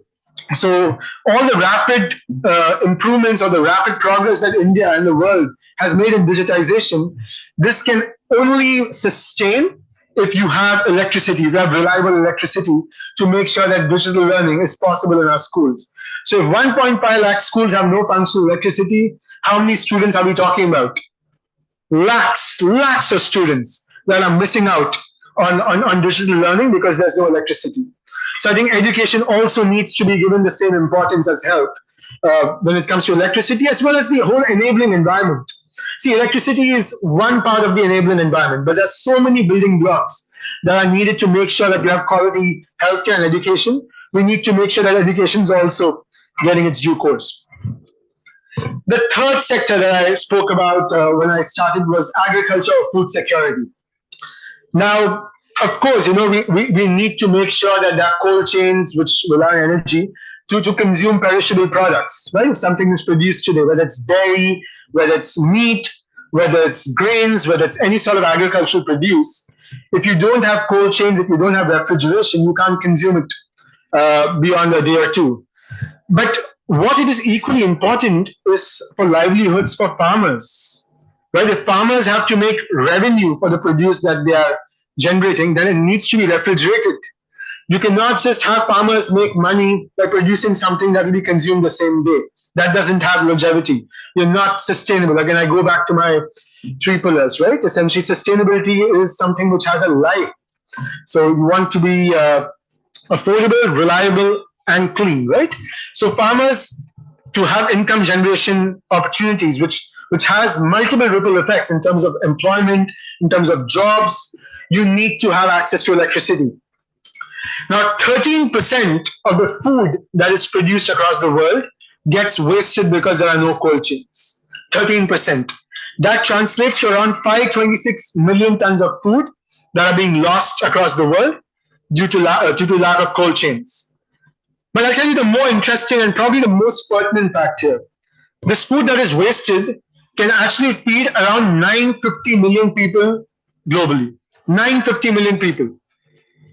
How many people starve in India? Does anyone know? How many people are hungry in India on a daily basis? Sorry? Louder. I can hear murmurs, but no, I mean, that's fine. No judgment. You could give me a wrong answer. How many people in India starve on a daily basis? No, it's around 700 million people. 700 million people. And here we are seeing 950 million people can be fed if there were cold chains. That's more than the number of people starving in India on a daily basis. 700 million people. Now, so cold chains are important for nourishment. It's important to not waste food. Super, super important. But as I said, it's also essentially important to generate income for farmers, employment, job opportunities. In terms of what we have done, at least teams that we have worked on, we have worked in Bangladesh. There's a World Bank project, which essentially was a $500 million project on livestock and dairies, where a huge component of the project was to provide money and technical assistance to make sure that there was cold storage for dairy. But why do I bring up this example? I've spoken about why this is needed.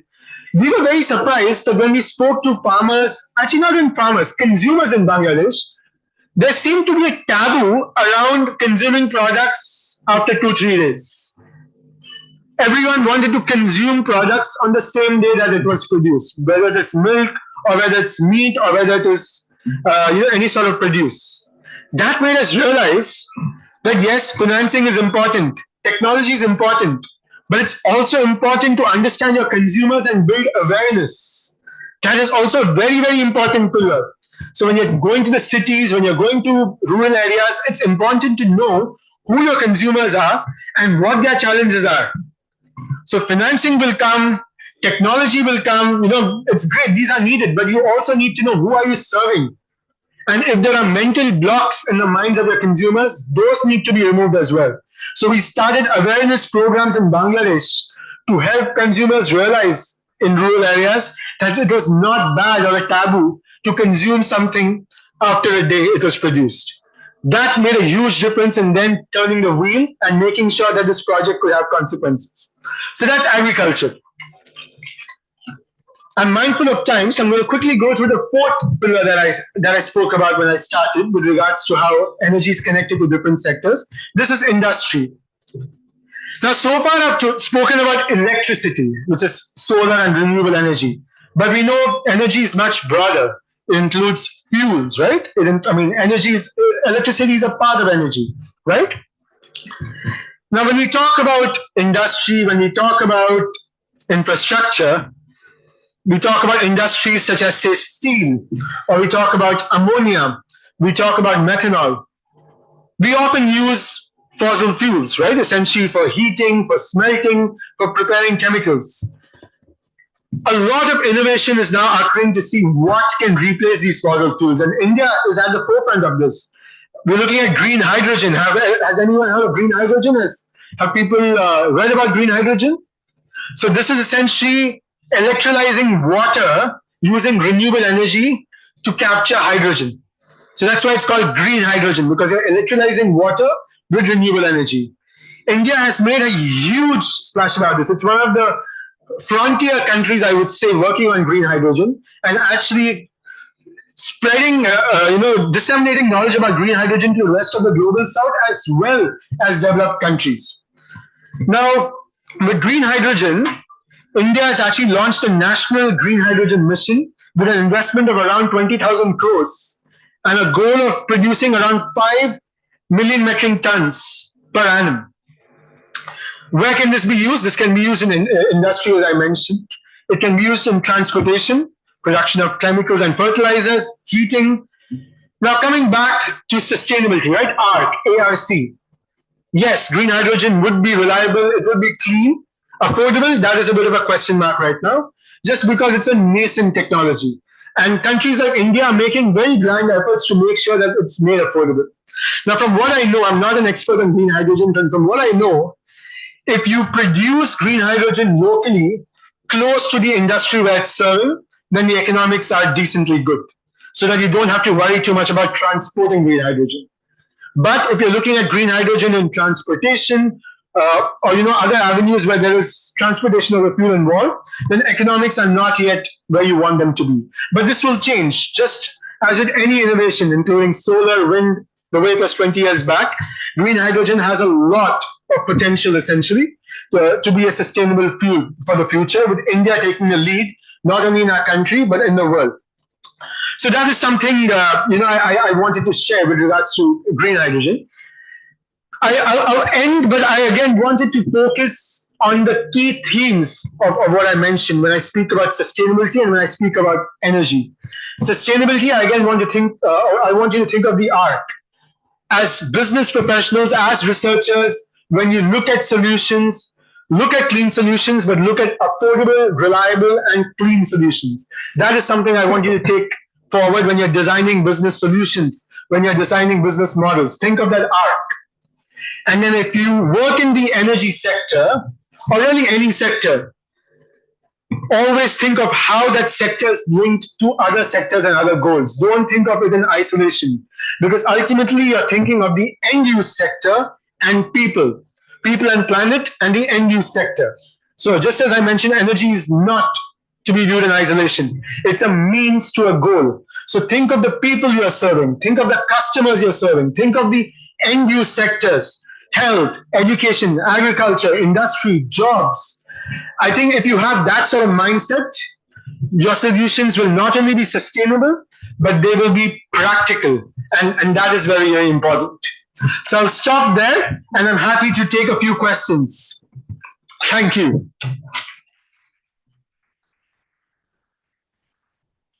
Maybe a couple of questions.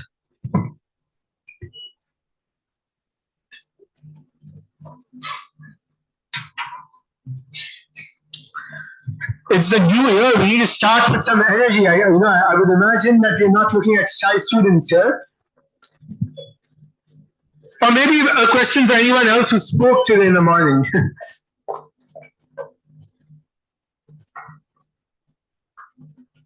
Any questions? Okay, I think there's one question.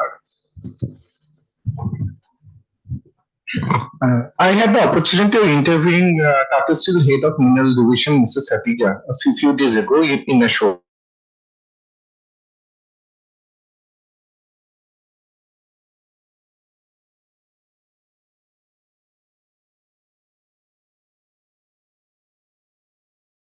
working on the zero discharge, but still it is the will that matters. Any comments?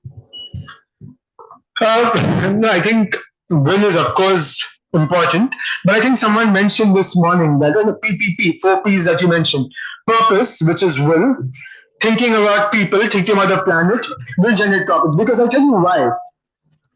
You know, many times when we do an economic analysis or a financial analysis, we don't take into account the climate cost, right? I mean, the climate cost is often ignored in many calculations. If you look at the climate harm that is being made and you account for that in your actual economic analysis, you will realize that folks who actually bring in sustainability practices from an economic standpoint are actually more profitable. So that is very important. So I think will and purpose is important. And when you think about people and the planet and account for climate emissions and the losses that you're making because of climate in your economic calculations, you will see that it's usually leading to benefits. So I think will is important, purpose is important, but also thinking about other aspects that I mentioned, who your customers are, how you're helping them, is also important. Yes. Sorry, I can't hear you. Maybe you want to give him the mic.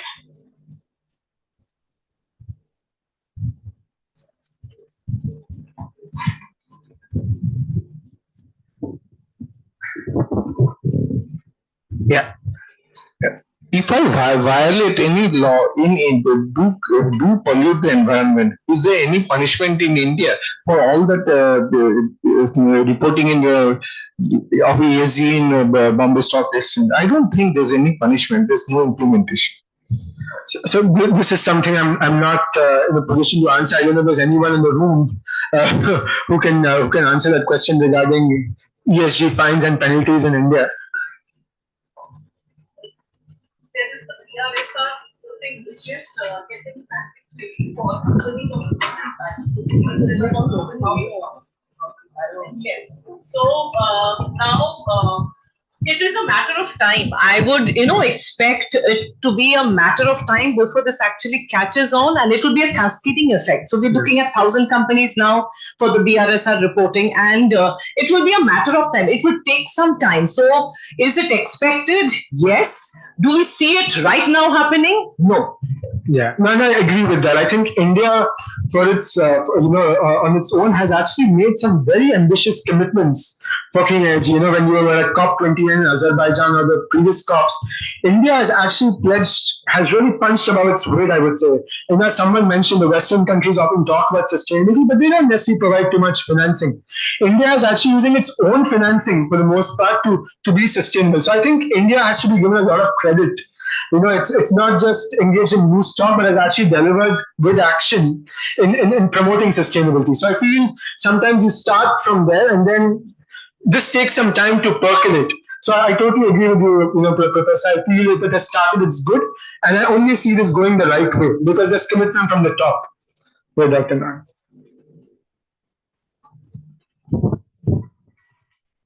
I'd just like to add something to that. I think though it is, voluntary as of now, so various market mechanisms, some are in place, some are actually coming in, right?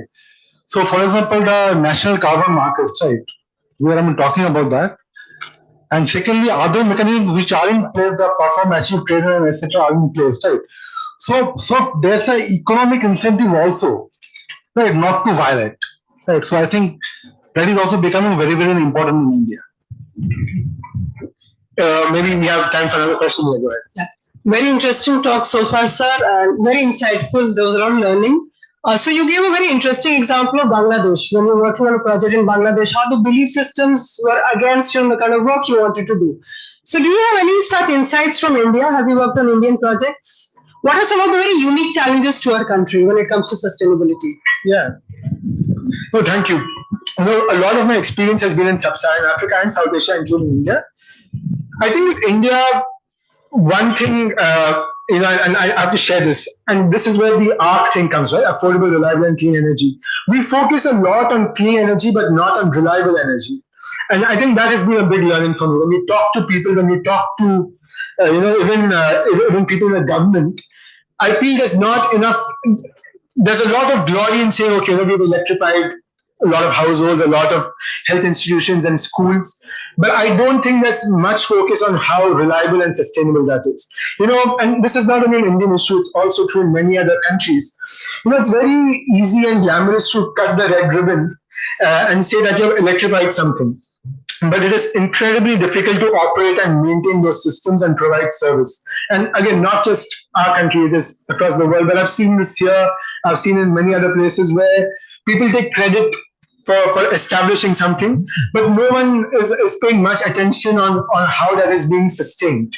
So you go to the same, I'll give you an example, right? If you go to a health facility 3 years, or maybe by 3 years, even 6 months after it was electrified, you'll sometimes be shocked to see that there is no electricity. Or there are solar panels, but they're not being managed well, because of which no one has come to maintain them. Maybe a call has been made to some technician who's sitting in the capital, and it takes 3 weeks or 4 weeks for them to send some technician to repair those systems. I think that has to change. We have to change our mindset from procuring systems or kind of establishing systems and cutting red ribbons to operating and maintaining systems, because that is service delivery. Ultimately, people benefit not from systems being established, but the service that is delivered. That is super important. So I think that is something I've seen not only in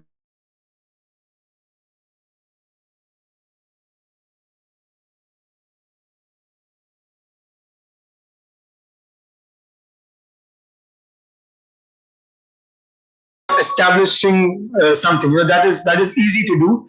The tougher part is how you're going to benefit people over a long period of time, and that again points to sustainability, right? Having a long life, having reliability. Thank you. Any other questions?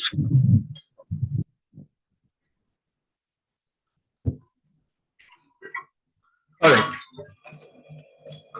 Thank you again. Absolute pleasure to go. Thank you.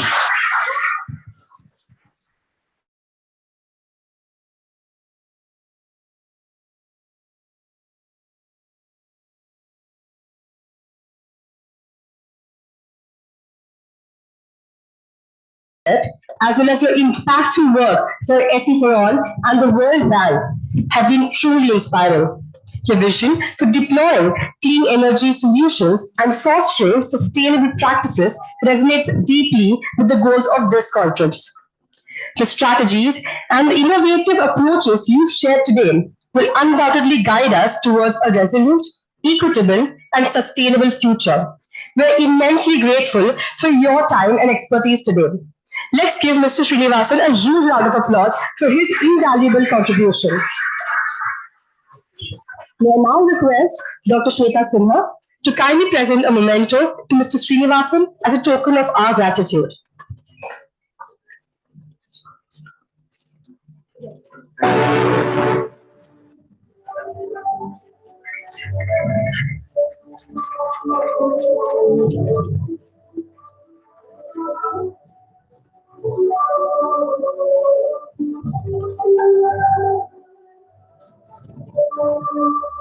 Thank you to everyone present here and have a great day ahead. A note for all the delegates, the chat discussions should start from 2:15 onwards. Thank you.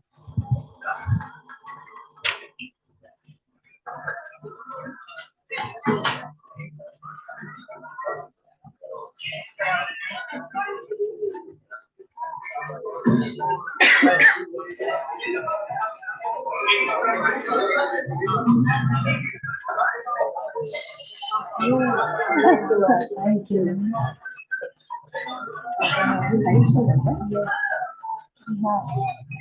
Light हो चल पीछे दिख भी रहे हाँ चल चल